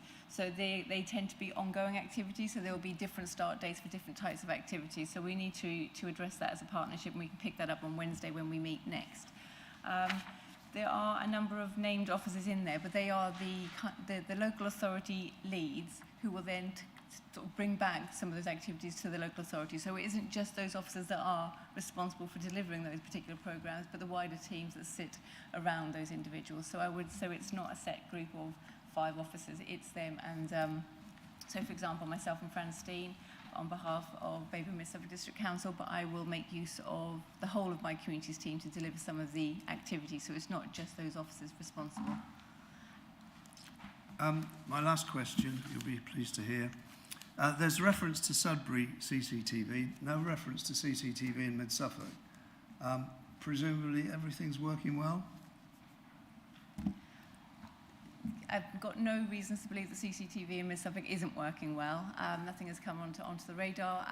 We have picked up the fact that we do have sort of discrepancies in the level of reporting that we're getting back, and we're obviously going to be looking to do something about that as we proceed. We've waited really to get the Babergh CCTV camera work out of the way so we can then focus to see what benefits and what conclusions we can achieve from what's happening in Mid Suffolk. But that's on our radar. It's not happening at the moment. So the partnership would have a review of the CCTV provision?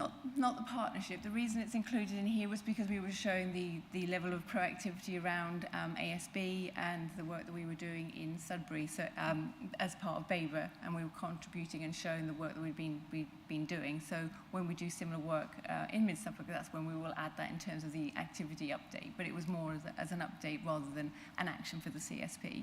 Yeah. Okay. Thank you. Thank you, Councillor Wallen. No, I've done. What I'm going to do is I've got 2 questions of my own, and then that will bring the questions to an end. But I'd like to ask 2 questions. On page 3, we talk about criminal exploitation, engaging with communities. That's quite a broad word.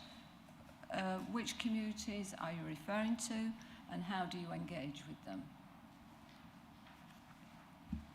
So in my earlier statement, I talked about some of the work that we hadn't been able to achieve through the fact that we've been limited in terms of how much engagement we've been able to actively go out. So a lot of the work around criminal exploitation has been around awareness raising, delivering RAP training, which is workshops, sort of raise awareness of PREVENT, which also links into criminal exploitation as well. So it's been around sort of that professional awareness raising more than anything else at the moment. But with restrictions now almost disappearing, then our programme activity for next year will be about how we work with community groups like the Mix, for example, and then just taking some of that training that we have ourselves as officers and as members and taking that into some of our community groups, whether that's sort of supporting parish councils or some of those community groups that typically work with younger people. So that's what we'll be doing for next year. Thank you. And my second question is about modern slavery. My understanding from discussions with Councillor Wellham that we already have some missing children in Suffolk. I think the Police and Crime Commissioner has raised this. Given the current situation in Ukraine, and there are over 100,000 missing children in Ukraine, this is for Janine really, what preparation are we making to try and prevent some of these missing children being recruited by these, people who want to exploit as many people as possible? Sorry, Chair, can you confirm, do you mean children coming from Ukraine or current? Well, we already have a problem with some missing children, I think. I'd have to know what PCC Passmore was referring to there, because I'm not aware of... there were some missing children, aren't there? Yeah, Chair, if I may help, I'm a member of the Police and Crime Panel, and one of the concerns of the Police and Crime Commissioner is that there are children who go missing from establishments, and there doesn't seem to be sort of like a joined up way of A, finding them, and or B, making sure that they don't escape again. And I think what the Chief Constable is concerned about, it often falls back on the police because nobody else is picking it up. We did that sort of support from Councillor Wellham. So these children, which is of concern to all of us, I think, and then the possible influx of other children, because at least, well, the last numbers I heard was 100,000 children are not accounted for in the great exodus from Ukraine. What would we be doing as a county, or the police would be doing as the official body, in trying to prevent the people that procure the services under modern slavery of children? So I'll start with what we're doing now, because I would imagine that's what we'll do if we do get into Ukraine, but I can't specifically answer that because we've not got the plans in place for that. So under precept in the last few years, Suffolk Constabulary has had an uplift of, it's 6 officers in total, but it's 3 missing person advisors and 3 modern slavery advisors. And they work very closely together, and what they do is when we have children go missing, we don't just, I mean, the traditional way of dealing with a missing person is quite robust. Actually, the powers we have to locate them using phones, etc., is very robust. But what they do is a very comprehensive follow-up now. And they will do return interviews, we'll look at their wider situation, we'll refer them again into the MASH if we need to. We also have across Suffolk now the MACE panels, which are set up, which are the multi-agency criminal exploitation multi-agency groups. So actually if one of those children returns and actually we think, hang on a minute, they've returned with a lot of money, a new phone, we think there could be something that happened while they were away, they'll be referred into that panel, where together with education, health, we all come together, they're risk assessed, and a plan will be put in place to tackle the exploitation and to support them out of it. So actually there's some actually really good things in place now to address not only the missing aspect, but the things that could happen while Charlie is missing. Thank you. Committee, I think we have, is there anybody else that's got a burning question? I think we're all questioned out, actually. Councillor Davis, you want? Yeah, there was just something that I thought it was worth mentioning, which answers partly one of your questions and one of Councillor Carter's questions.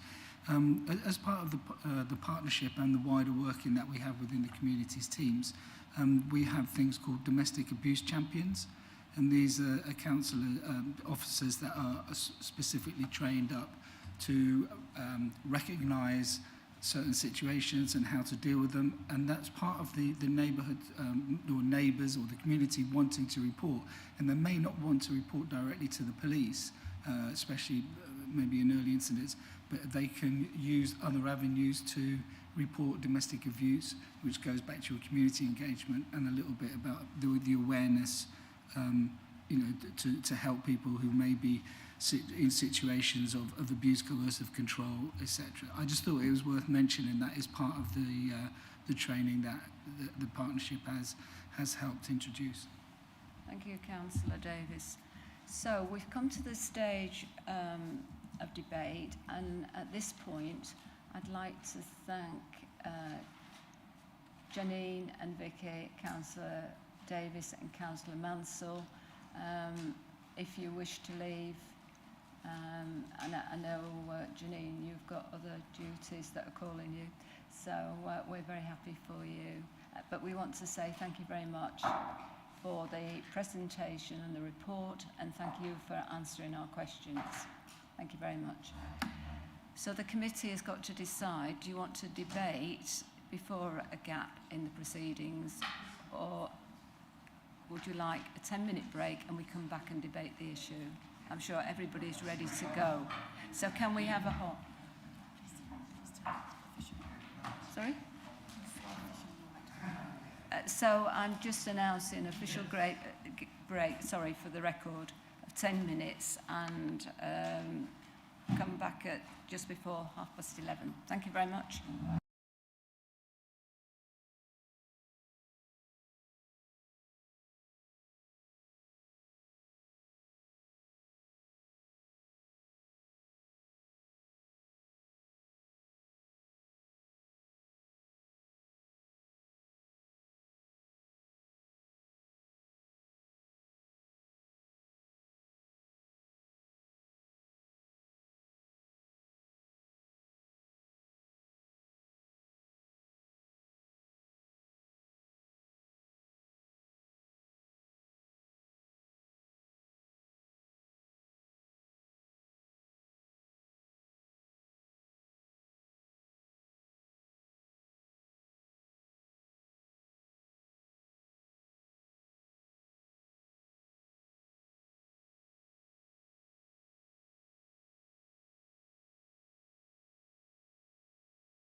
Thank you.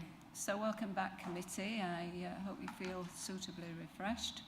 We're now into a period of debate following the presentation. Who would like to start the debate? Councillor Caston? Yeah, I think the debate should be what recommendations we're making. I'm happy to propose that we do you want me to propose that this committee notes the report? I think it's a really good report. I think we've proved that this partnership adds value to the safety, the community safety of Babergh and Mid Suffolk.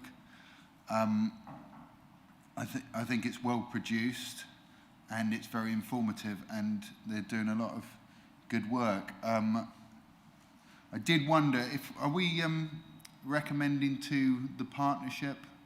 I should think we are. It just strikes me that the name, the Western Suffolk Safety Partnership, is a bit out of date. It's sort of a leftover from previous councils, and it's not much of a recommendation, but I think they should really think about changing that, because from the public's perception, I just don't think people will realise that it applies to, Babergh, Mid Suffolk, and isn't for West Suffolk. Yeah, but I'm happy to take on any other recommendations with that proposal for this. Yes, I'd like to propose that we note this report. Okay, have I got a seconder? Thank you, Councillor Osborne. But I'd like to, just before we go on to any more recommendations, are there any comments that the committee would like to make in debate? Yeah, Councillor Wellham. Chair, despite the questions that Councillor Hinton asked and the answers that were given, I'm still not clear whether the Shotley Peninsula is in the east or the west. It is in the western area, right, because at one point we were told that the statistics will be with the Felixstowe statistics. So, yes, anyway, when we come on to further recommendations, I will say something to that end. Councillor Hinton, do you want to make a comment? Yeah, I think that was one thing that was actually cleared up, that it is that the area east of Hadley is actually part of this partnership. The name causes more confusion, so I agree with the name ought to be reconsidered. But also, some of the content of the report is statistically based, but the statistics that they're working on are nationally gathered and then extrapolated, which means that they're always going to be a little bit confused. And I must admit, I was always told that statistics and damn lies, or was it lies, and damn statistics, one on whichever way around. In other words, you don't trust them because you can prove anything with them if you want to.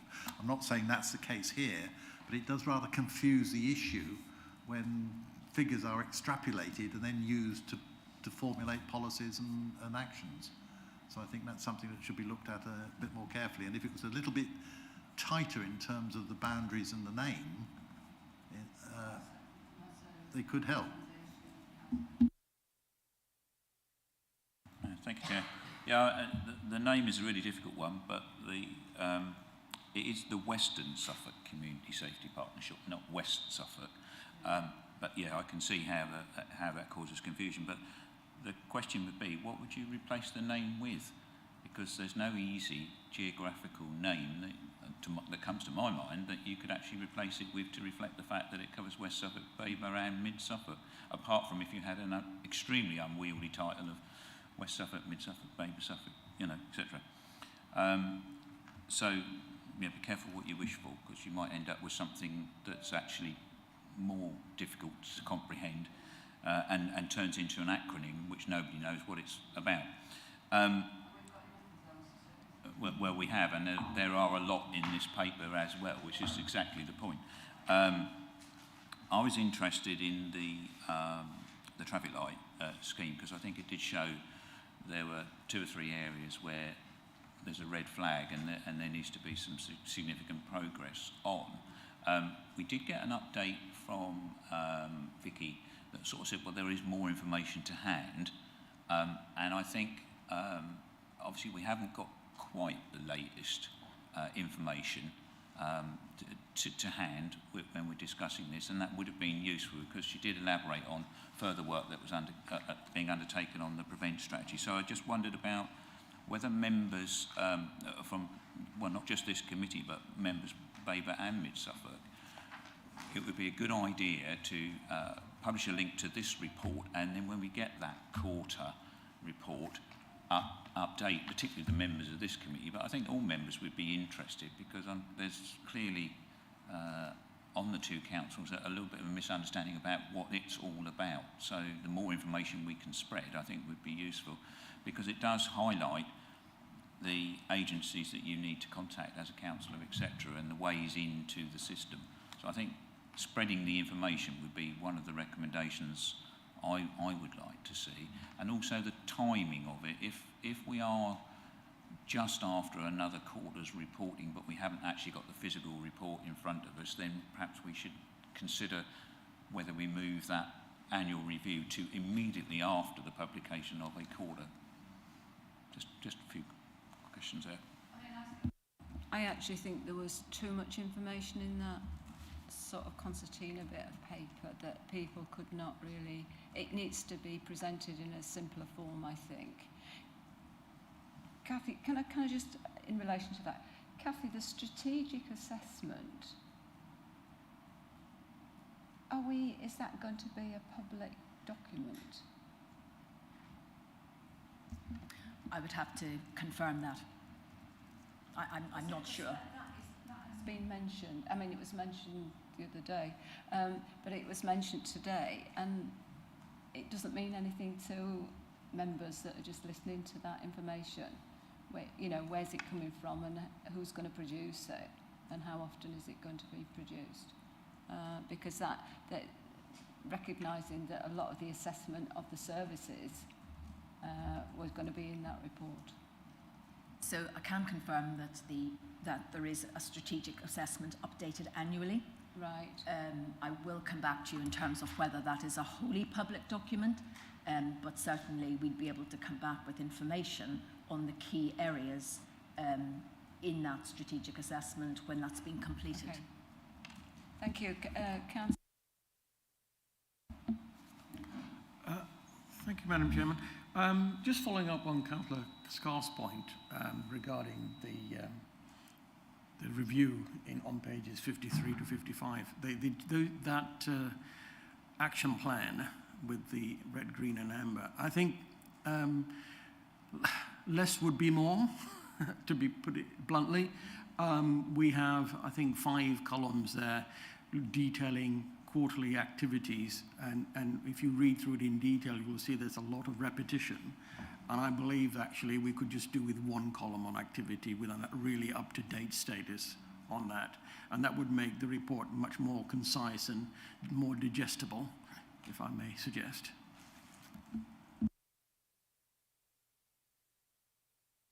Councillor Barrett. Thank you. This is the crux of it, this report, I suppose. And it would be interesting to know who is the author, whose document is this? Is it Babergh's document? Do we own it? And so do we have responsibility for it? Because that column, start date, what's it say? Sequence, where many of them say lead to set start date that isn't updated.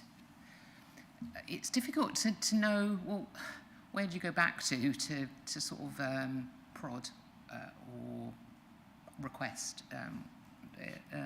that to be maintained.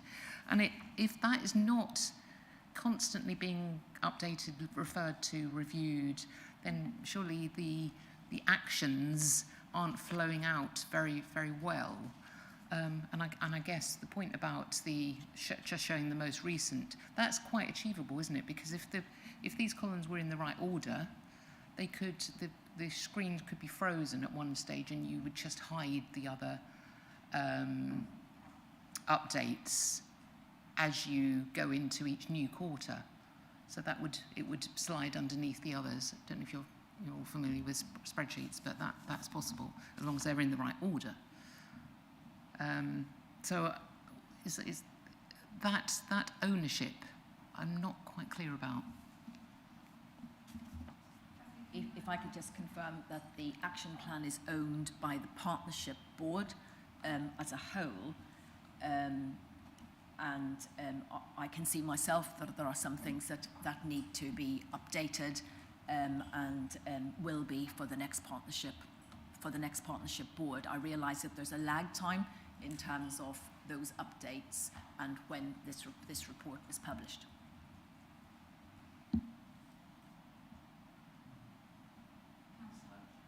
Councillor Wellham. Chair, could I just ask Cathy, when this is updated in a few weeks' time, presumably that it will be updated as an annual report because it will be Q4. And so members of the partnership will be able to see what action has been taken over the 4 quarters of the year. And I just wondered whether, when it is updated, that's something which all members ought to be aware of. And then presumably at some point, there will be a new action plan or a modified action plan. I guess that having got to the end of this year, there's a new action plan. Because it is 21 to 22. I think members need to be a bit more, all members, not members of this committee, all members need to be a bit more aware of what the partnership does. And I just wondered whether, besides giving some feedback to the partnership itself, whether we ought to recommend to officers that there is some information given to all members, including the action plan with a simpler format. And it may be just an annual update, maybe the simpler format that we give to members. And include maps so that people are absolutely clear whether what area is covered. And I think what would be useful would be some updated tips on what to look for and how to report. We did have some information probably about 3 years ago, and I think we had a briefing also to all members, but it would have been pre-COVID and significantly pre-COVID. And I think we were given a little card, the number to ring, and when you should ring and when you shouldn't ring, and what you can expect to happen. So I think that would be useful. Can I come? So that would be my recommendation. Can I come back on the statistics piece, because it's a real shame that the PCC didn't send a representative here. I did ask for that. I know that officers asked, and I'd hoped that Vanessa would come, because she has got, she's one of the assistants, one of Tim's senior people, and she has access to lots of local statistics. So I'm sure the partnership doesn't only look at national statistics. In terms of promotions and communications and so on, I guess they look to the national statistics, but for most of the time they must look at the local statistics. The other thing is, I think at some point there needs to be an update on the projects that are still red, but I don't think we want to report back here in about 3 months' time so they can tell us what they've done in the meantime. I think we should make our points to to officers and then leave the partnership to sort it out. We do this annually. We don't want to start doing it more frequently than that. Thank you.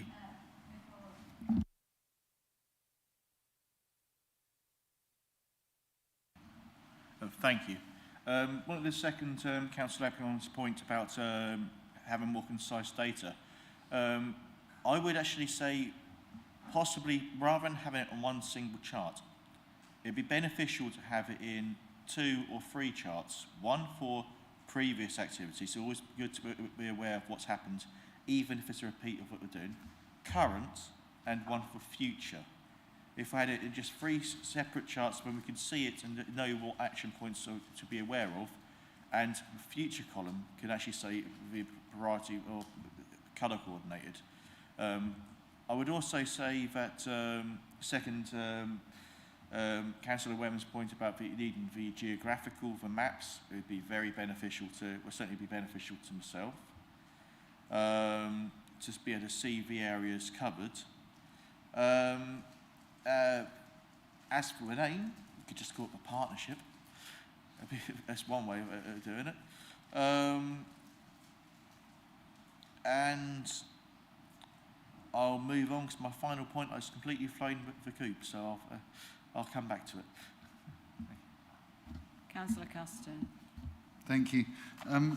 Yeah, I just wanted to go over these recommendations a little bit. I think that I think the name thing, we've got to be careful that we don't overstep the mark. I think the recommendation should be purely, we don't believe that the name is helpful for people to understand the geographic area, because Western Suffolk is definitely not Shotley Peninsula. So I don't think we should suggest a name or anything. We should just bring that to the partnership's attention. Councillor Wellham was saying about extra training for councillors, I think. Do you mean the safeguarding training that we do every 3 years? Is that what you're talking about? Chair, I think it's a bit like that, although that's fairly formal training. I think what we need is probably a briefing, on an updated briefing, and perhaps a little pack that, like we had before, which is what to look for and how to report. Because the world has changed, as Councillor Caston said, the world has changed, and what we need to be looking out for now is probably quite different to what we need to be looking out, what we needed to be looking out for. But the safeguarding training, I mean, that gives all the legal background and everything else. I don't think we need any interim training on all of that. Keith, are you talking about members of the committee or all members of? All members should have safeguarding training. Well, no, I once every understand 3 that, years. but this is a bit different. You're looking. There are a lot of aspects more than safeguarding in this report. No, I think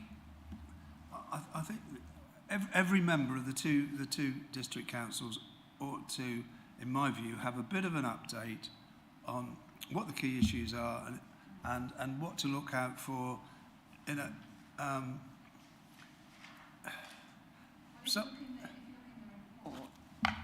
You've got the priorities, which are in that's on page 3. That gives you areas that you could.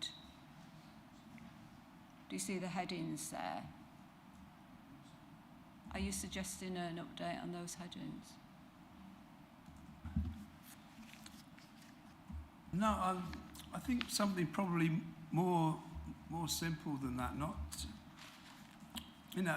if you see some suspicious behaviour, and it's take a note of it, and what should you look out for if you think it is suspicious, and what information should you give? I mean, like looking out of my window at home, I saw this same black car come along 3 days running, and a young lad with a black hoodie and a black duffel bag run down an alleyway and run back again. The car went round in a circle, picked him up again, 10 or 15 minutes later.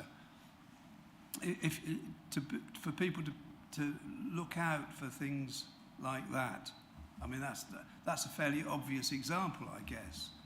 But that's, wouldn't sort of a handout for members, rather than members coming into a briefing, would a handout addressing all those? I think. Let's just go with Councillor. Yeah, I think there needs to be a handout. I mean, one of the debates that we had a while ago in overview and scrutiny was that do all members look at handout? You need to almost tell them what's in the handout, then give them the handout, and then ask them if they've asked them questions about it. And I think this is sufficiently important that it could be just an hour online of training, but I think members need to be made aware that this is a real issue and that they have got a role.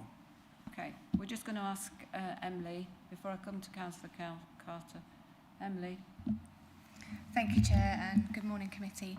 I think that you might be alluding to a toolkit that we produced previously, Councillor Wellham, which I think was as a result of this exact debate a few years ago. So I think one of the actions that we could take away is to update that toolkit if councillors found that useful in the past. And that was sort of a guide for all members about how you should report things, key phone numbers, key contacts, that kind of thing. But I do think there's potentially an idea here for a member training session around your role as ward members and community leaders about keeping your community safe and what your role is in terms of reporting and how you should do that and the types of things that you might look out for. And also how you enable your parish and town councils to have those sensible conversations about incidents that are taking place in their areas. So, you know, we know that we have pockets of antisocial behaviour, we know that we have concerns about county lines, and just equipping you with the knowledge and the awareness of the right routes to report those things so you can have those kind of more detailed conversations in your parishes as well. So I think that's something that we could look at, Chair, if the committee would like that. I think we're looking at the toolkit. Sounds a good idea, and probably supported by a briefing.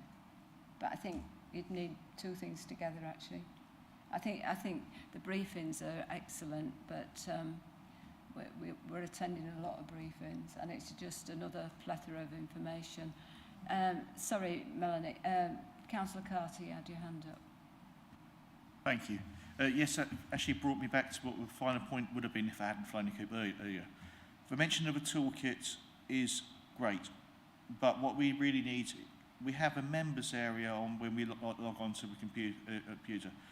It would be ideal to have a tab, a members tab that we can keep up to date. The toolkit will be relevant and then expire. If we had an up-to-date one on the website, and not only just for members, not only just for councillors, it'd be beneficial for our residents as a whole as well. If we had something on our website as well about reporting, what they can do, who to reach out to.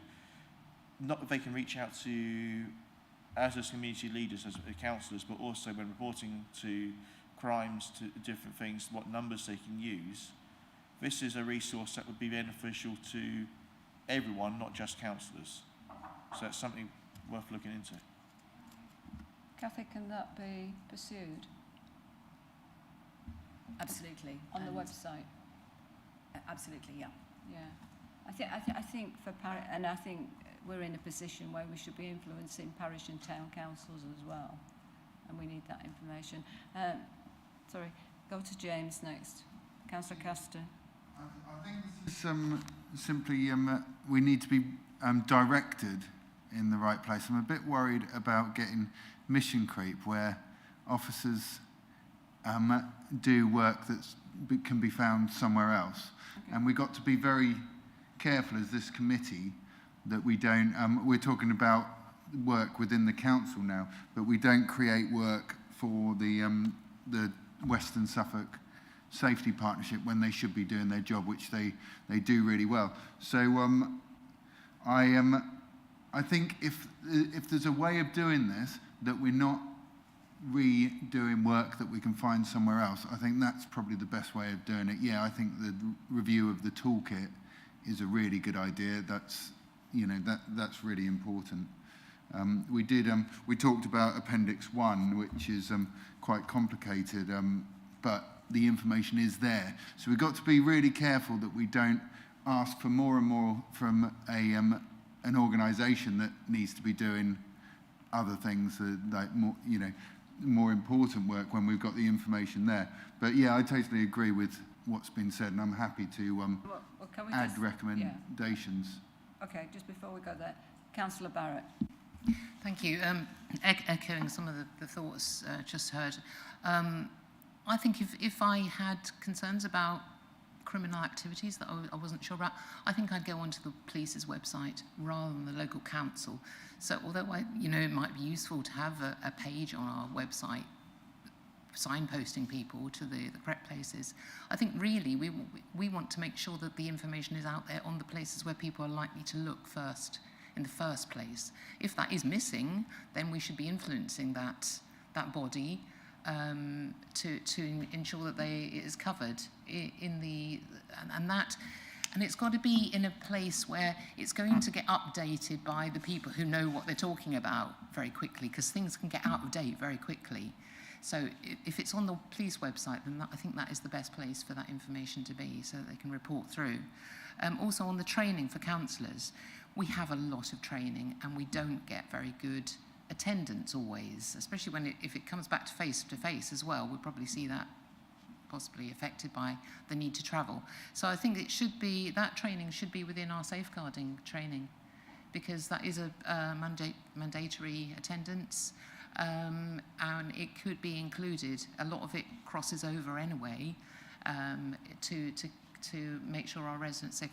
And really, we are only 70 odd of us, so as long as, yes, we can be trained, but we're not out there in vast numbers. It's really important that the wider community understands the types of behaviour that is considered, exploitative or the damaging to residents. So I think that's what I would suggest. Llewellyn, you wanted to say? Thank you, Chair. I was just going to comment on what Councillor Carter said about having information which is available to the public. The information that we were given last time around had confidential telephone numbers on, so if there is something for the public, it would probably have to be different.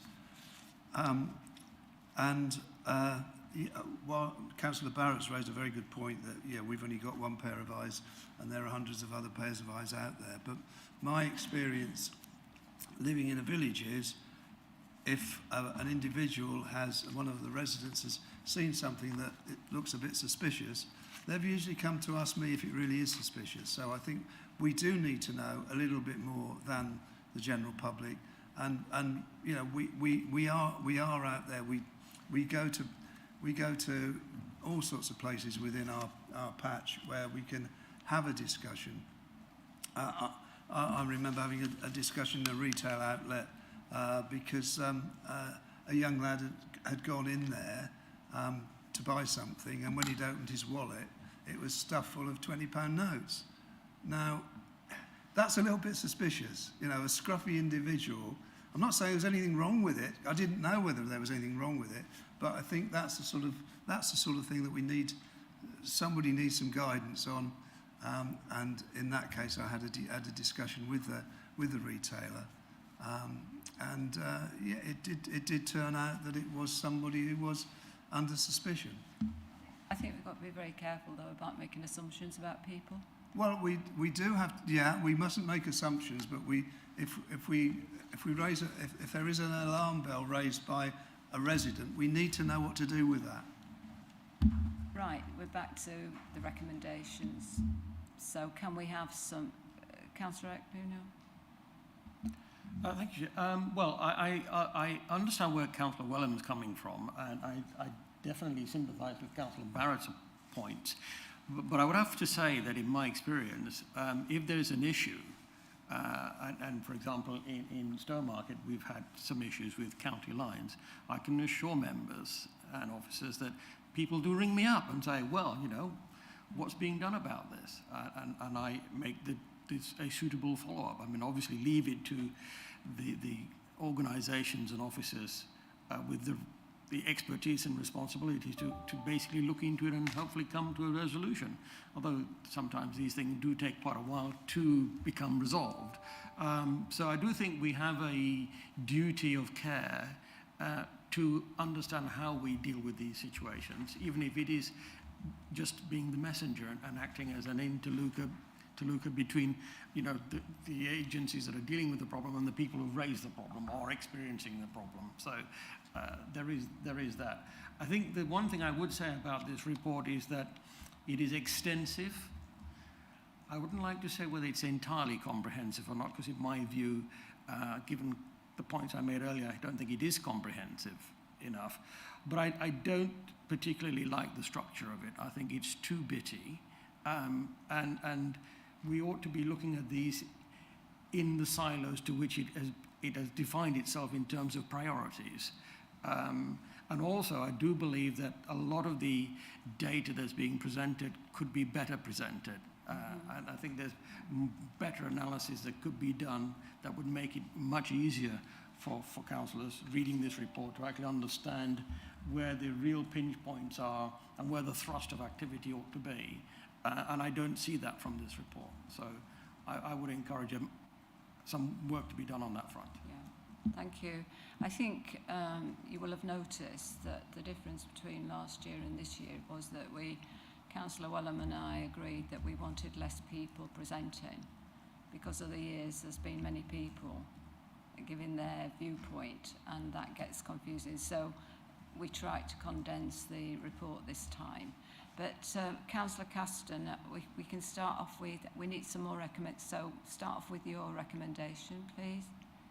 Well, I think if we're going to put it quite simply, I think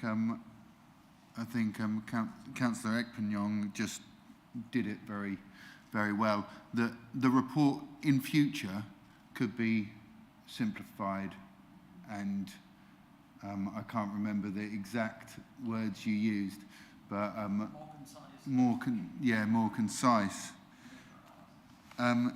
Yeah, I think the other recommendation I've heard is the review of the toolkit that the council uses, and a redistribution.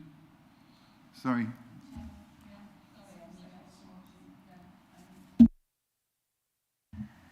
Chair, sorry to interrupt.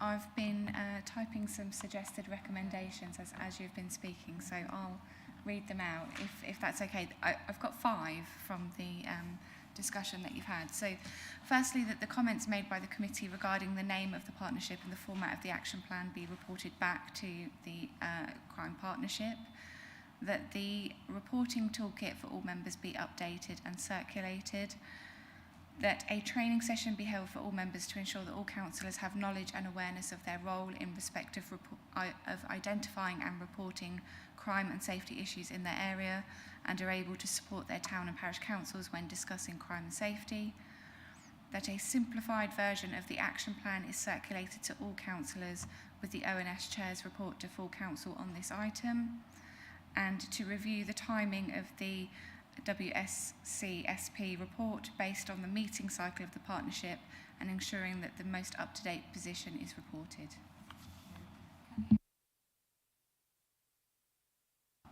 Strategic assessment, actually. I'd like the strategic assessment, Kathy. Yeah, I know you're going to pursue it, but I think it's worth us just asking the question whether we have access to the strategic assessment issued by the County Council. Can you add that, Emily? Is everybody happy with? I think we're happy with those recommendations. Yeah. And we're noting that we're noting the report anyway, aren't we? Yeah. We have to do that, don't we? Councillor Osborne. Yeah, seconding to James, I absolutely agree with that, and what Emily has produced, and of course Paul Eppignon's position. I'm not entirely sure, actually, that Kelly encompassed my point in one of her recommendations regarding the nature of the report.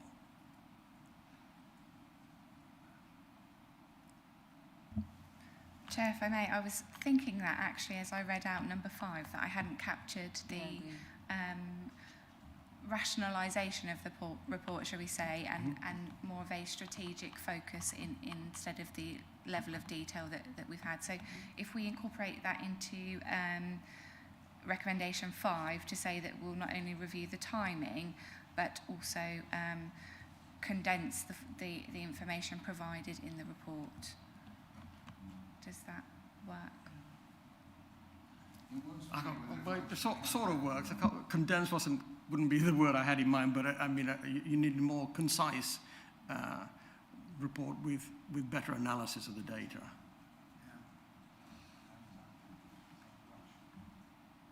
I mean, I think the presentation of the information was confusing, actually.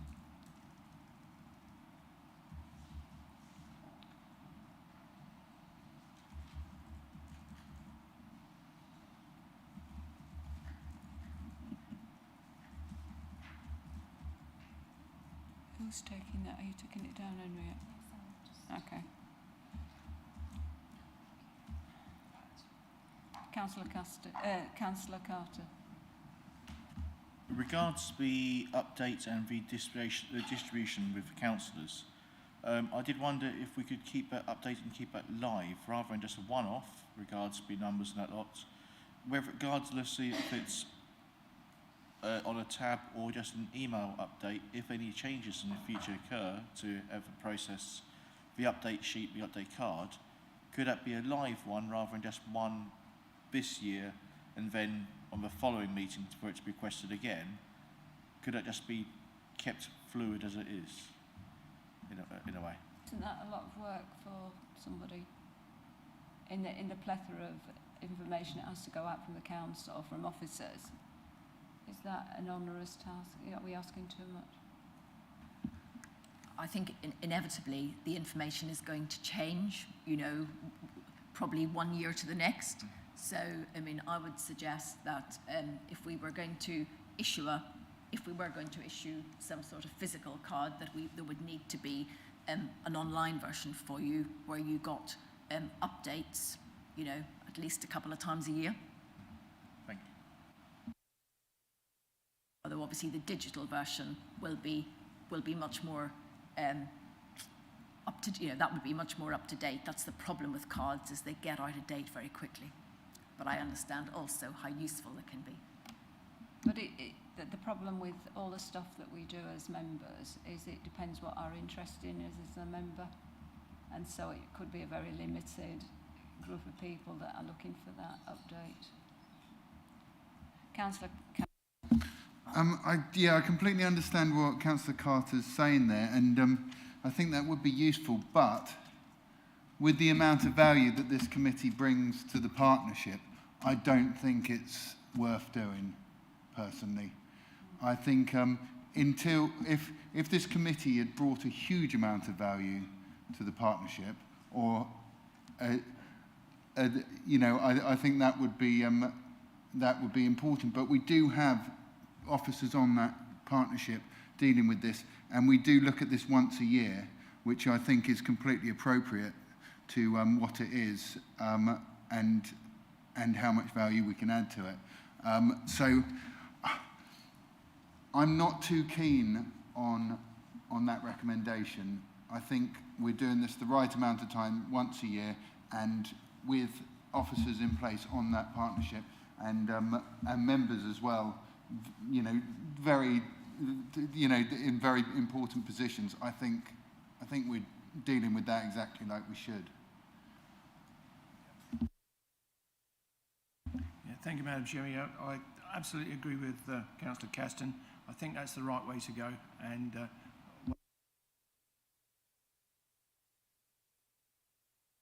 I was going to ask you to read it out again so that all the committee are quite clear what we're recommending. Is that okay?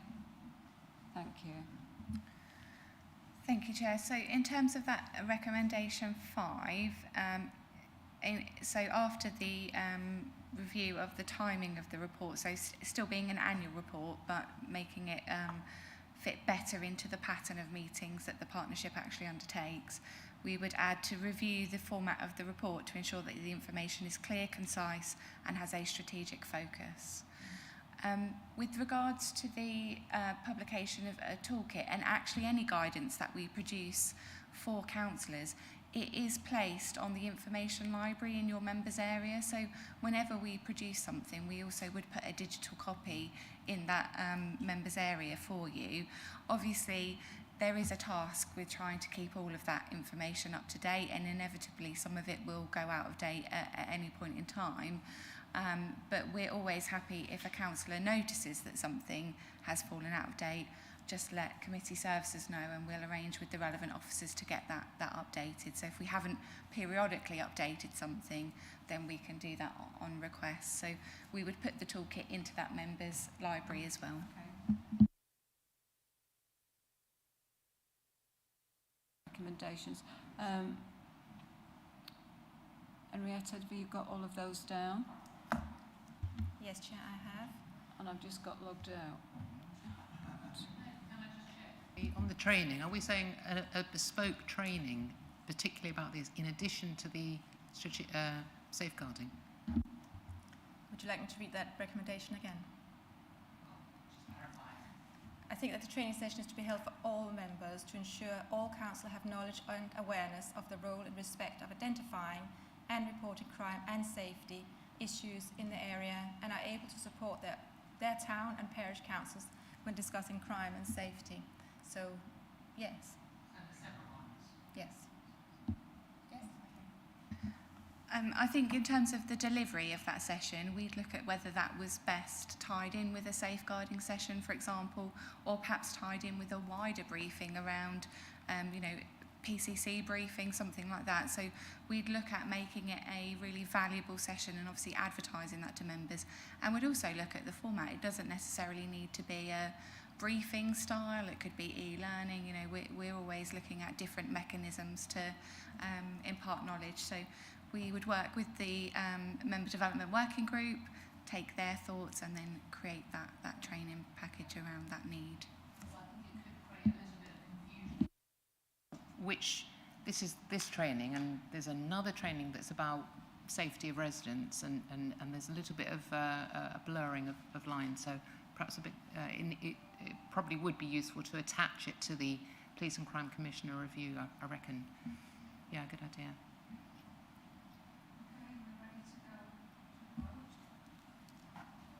Governance officer will conduct the electronic vote, and I can't get into mine. Thank you, Chair. The vote is now in progress, and it states that it's to vote on the recommendations as read by the committee clerk.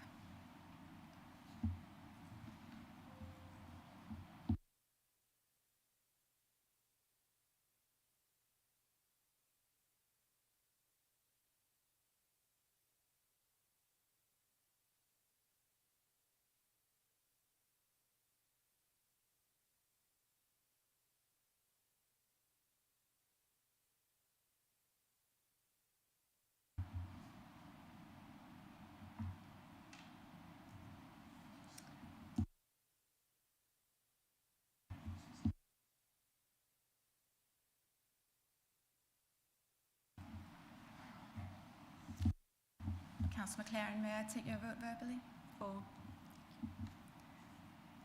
Chair, that is 9 votes for. That's unanimous. Thank you.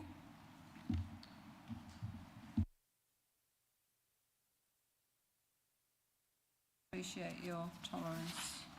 So we need to go back to the agenda now.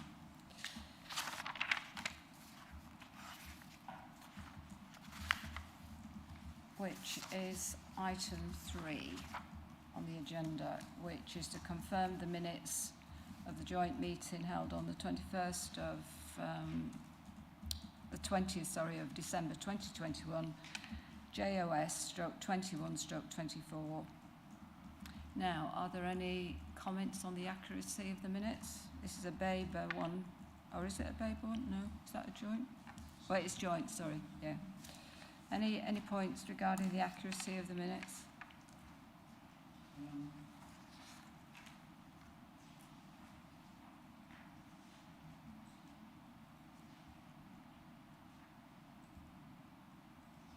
Councillor Ekping-Young, have you got a comment?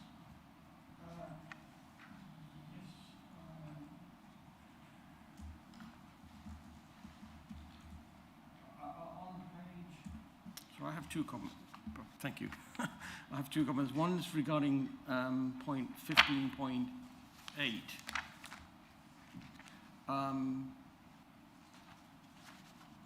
And the fact that the information was to be made available to full council. I'm not aware that that actually happened. Can you just identify that for me again? Bear with me a second. Hopefully I'm in the right same place as you are. What's the... You're talking about... Oh, sorry, I'm at the Mid-Suffolk overview. Which one are you at? I'm confused. This is the meeting, the joint meeting held on the 20th of December 2021. So apologies, I don't have a comment about Wrong meeting. Yeah. Councillor Caston. I'd like to propose that they're accurate. Yeah, thank you. So Thank you. proposal by Councillor Caston, seconded by Councillor Wellham. Thank you very much. So we then go on to... Oh, sorry. Good. Yeah. Thank you, Chair. The vote is now in progress.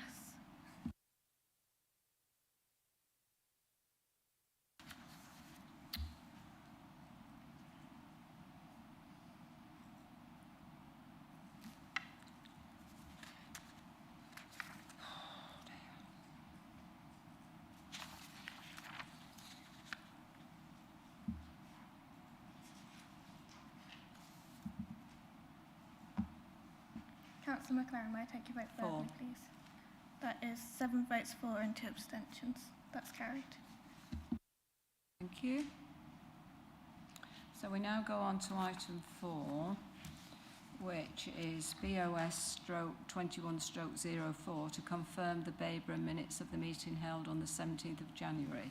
This item is for Babergh members only. Are there any points of accuracy in the minutes that people want to raise?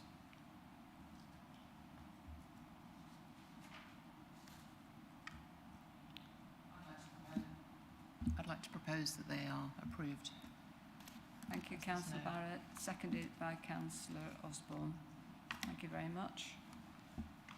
And we'll go to the electronic vote. Thank you, Chair. This vote is now in progress.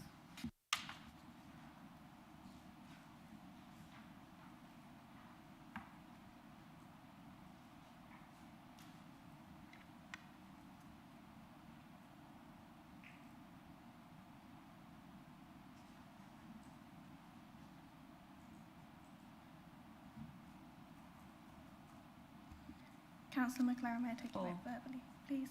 Thank you. That's 3 votes for and 1 abstention. That's carried. So the minutes of the meeting on the 17th of January have been confirmed. Thank you very much. Item 5, BOS/21/05 to confirm the Babergh minutes of the meeting held on the 21st of February 2022. This item is for Babergh members only. Are there any points regarding the accuracy of the minutes?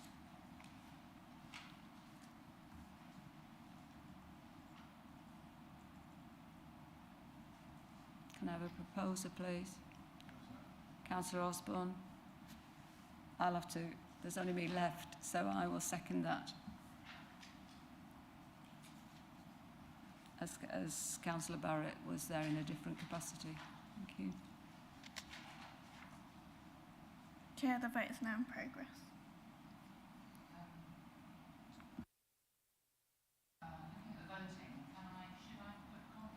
Interest or abstain? Emily, that was... Because I wasn't present for the whole meeting. Sorry, Chair, I was just finding the right button. It's your own personal choice. A councillor is not prevented from voting on minutes by virtue of not being present at the meeting, so even if you were absent, you can still vote. It's just your choice.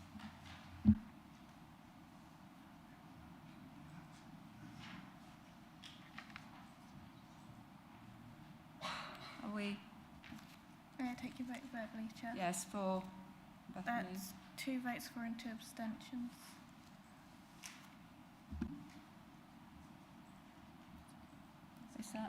Is that okay? There's no problem with that. Right. So the minutes of the meeting on the 21st of February have been confirmed. So item 6, MOS/21/04 to confirm the Mid-Suffolk minutes of the meeting held on the 13th of January 2022. This item is for Mid-Suffolk members only. Are there any?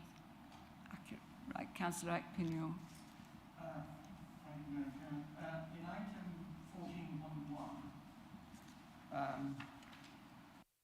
14.1, in the third line from the bottom, I think a pound sign in front of 971,000 would make that more clear.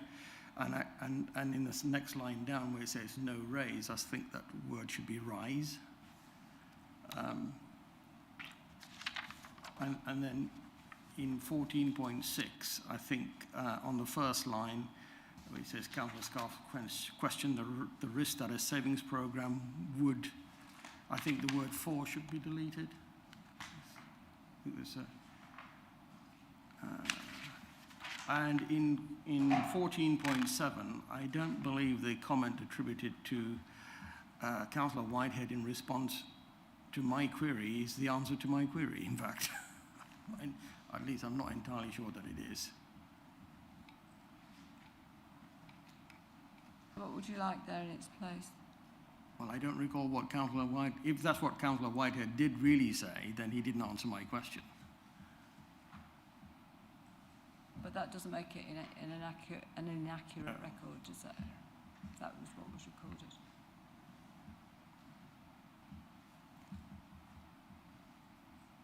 Any more comments? Councillor Scarf?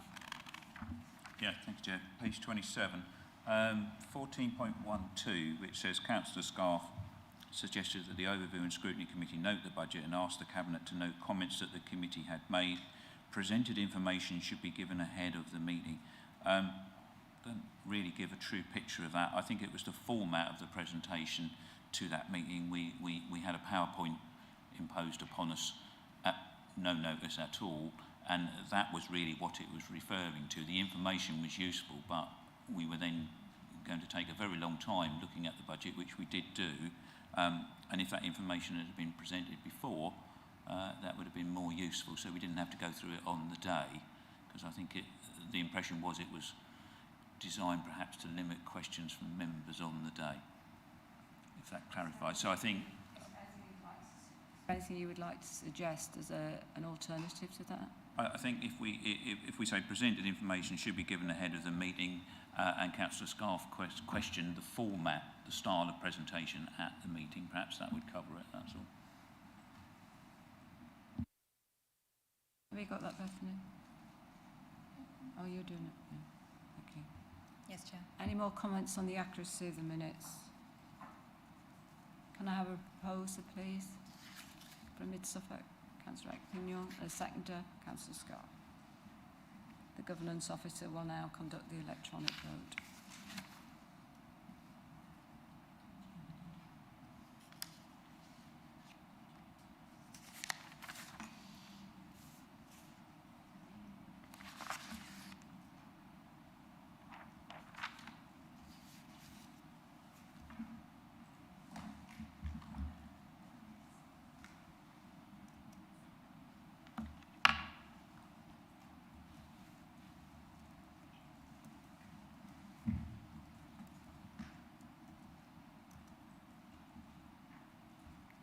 Thank you, Chair. That vote is now in progress.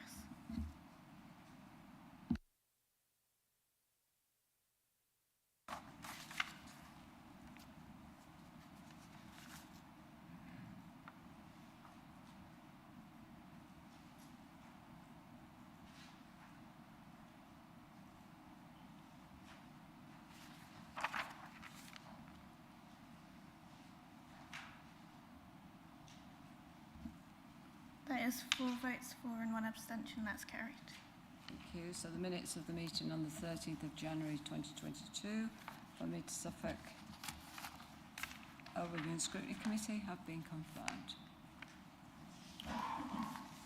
Thank you. Can we proceed to item 11, which is the forthcoming decisions list? Do members have any comments?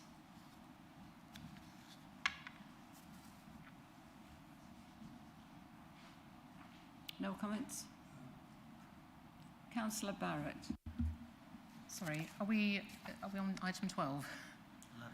11, sorry. Where's that? It isn't in there. No hard copy of it. Oh, right, sorry, that's Doesn't why appear I... on the papers on WorkPlan either. So what is it?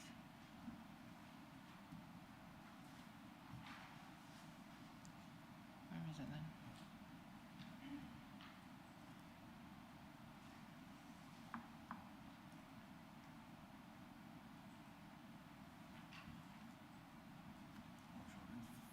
Forthcoming decision list it is, aren't they?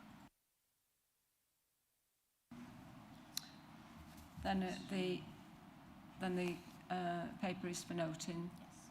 Okay, thank you very much. So the next item is the work plans for overview and scrutiny. And does anybody have any comments about, you've received both work plans for Babergh and Mid Suffolk. Does anybody have any comments? Councillor Hinton. Okay, thanks very much indeed. Just a quick one on the infrastructure delivery plan. That is usually produced in about September time. So is this to be looking at in July, the one from September 21? And what, because these plans seem to come out with increasing frequency from the planning and building and control section. With great big differences between each one.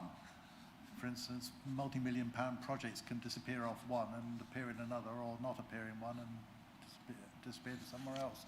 So it'd be nice to know which one are we talking about here on the 18th of July. Are we talking about the 2022 Joint Delivery Plan or the 2021 Joint Delivery Plan? Because infrastructure plan, because they come out usually in about September time. Or they're dated September for coming out in October, November time. Right, well, Councillor Wellham and I have met, so Councillor Wellham is now going to give you a report on where we are with the IDP. Thank you, Councillor Wellham. Chair, my understanding is we're not looking at the detail, we're looking at the strategic process of coming up with the IDP, who has an input into it, how it can be influenced and so on, not the items of infrastructure in the list, which, as Councillor Hinton says, can change from day to day. But it's to look at the strategy behind it all, particularly with reference to the joint local plan, part one, or the first section of which, the bit refers to policies rather than allocations. We should have some information on that by the time we get to July. So that's the reason for it being then, is that we can look at it in the context of its production and the way that it's aligned to the joint local plan. Does that answer your question, Councillor? Not really, Chair, because the one thing that the infrastructure delivery plan is supposed to do is to supply the infrastructure to meet our requirements, which are largely dictated by the local plan. And as the local plan is at the moment up in the air, because the inspectors said that you've got to go and strategically think about where you're going to put these houses, etc., then that is going to obviously impact upon the needs of the infrastructure delivery plan in terms of where new roads go, schools go, medical, etc., which are all these things that suddenly appear and disappear off the thing in the past. Well, the houses are being built in most places now. We should know exactly what infrastructure is needed to go with them.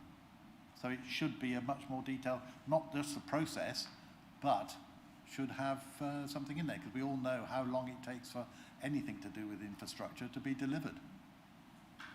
It's a bit like giving birth to half a dozen elephants all at once, I think, sometimes.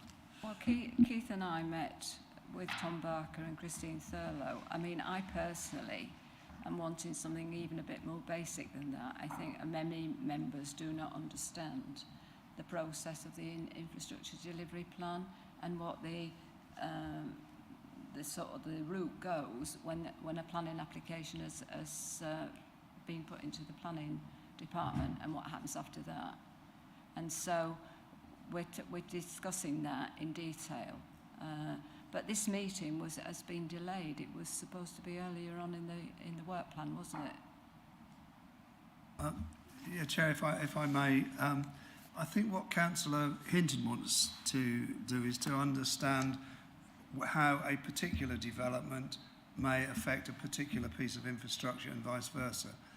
Well, that is a matter for each of the two sovereign councils to a larger degree. That is not a matter for scrutiny.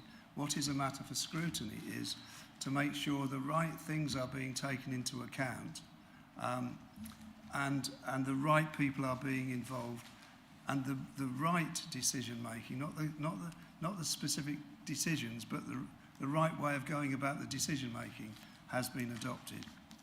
As you said, Chair, a much more strategic approach than the individual items of infrastructure.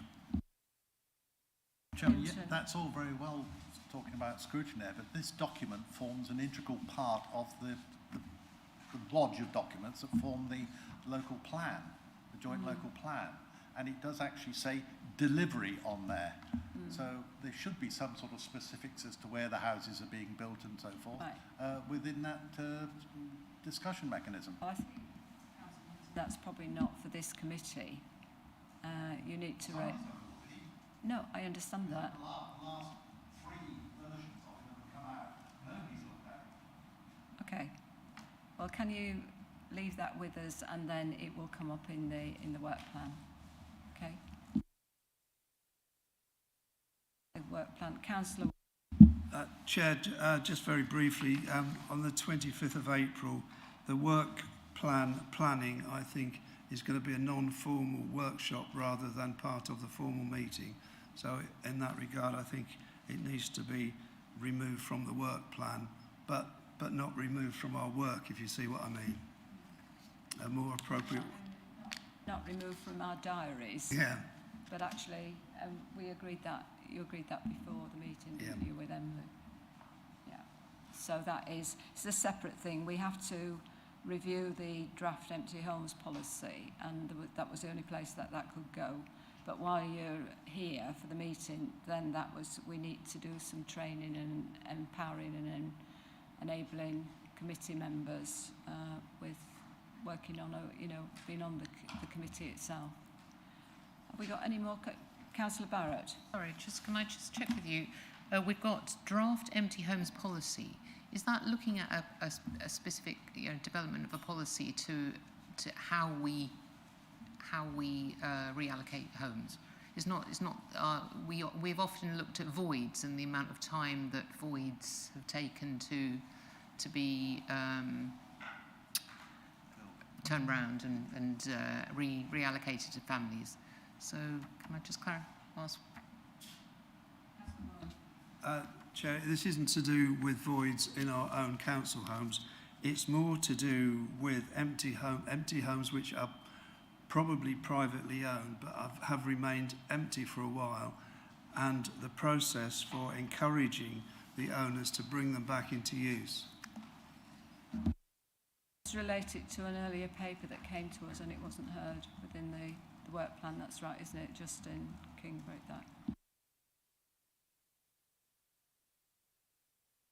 Councillor Scarf. Well, it's in relation to the last point, actually, because it does reflect this. On both our work plans, we've got improving access to the private rented sector. Chairs to discuss the timing for bringing this to the committee. I mean, one of the ways of improving access to the private rented sector is making sure that empty homes are actually occupied. So I would like to see us look at that. Maybe that actual particular date is too early to look at a full report on that, but I think it would be useful because the two really are inextricably linked, aren't they?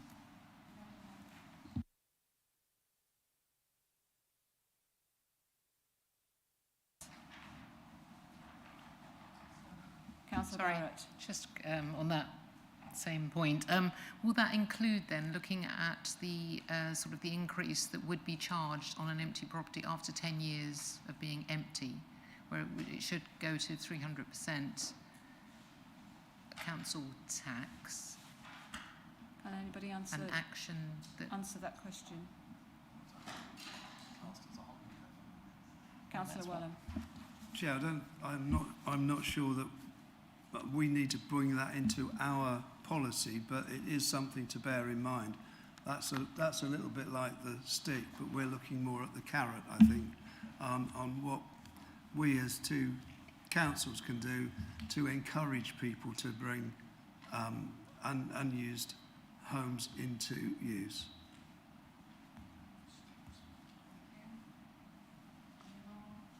I think Kathy would like to have a word about it. I may have got that a little bit wrong. And I guess at the meeting, that might be an element you would want to raise.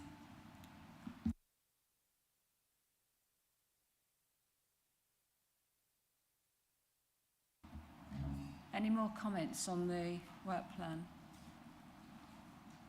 Can I just advise, we've had sort of standard programmes over the history of overview and scrutiny and joint overview and scrutiny.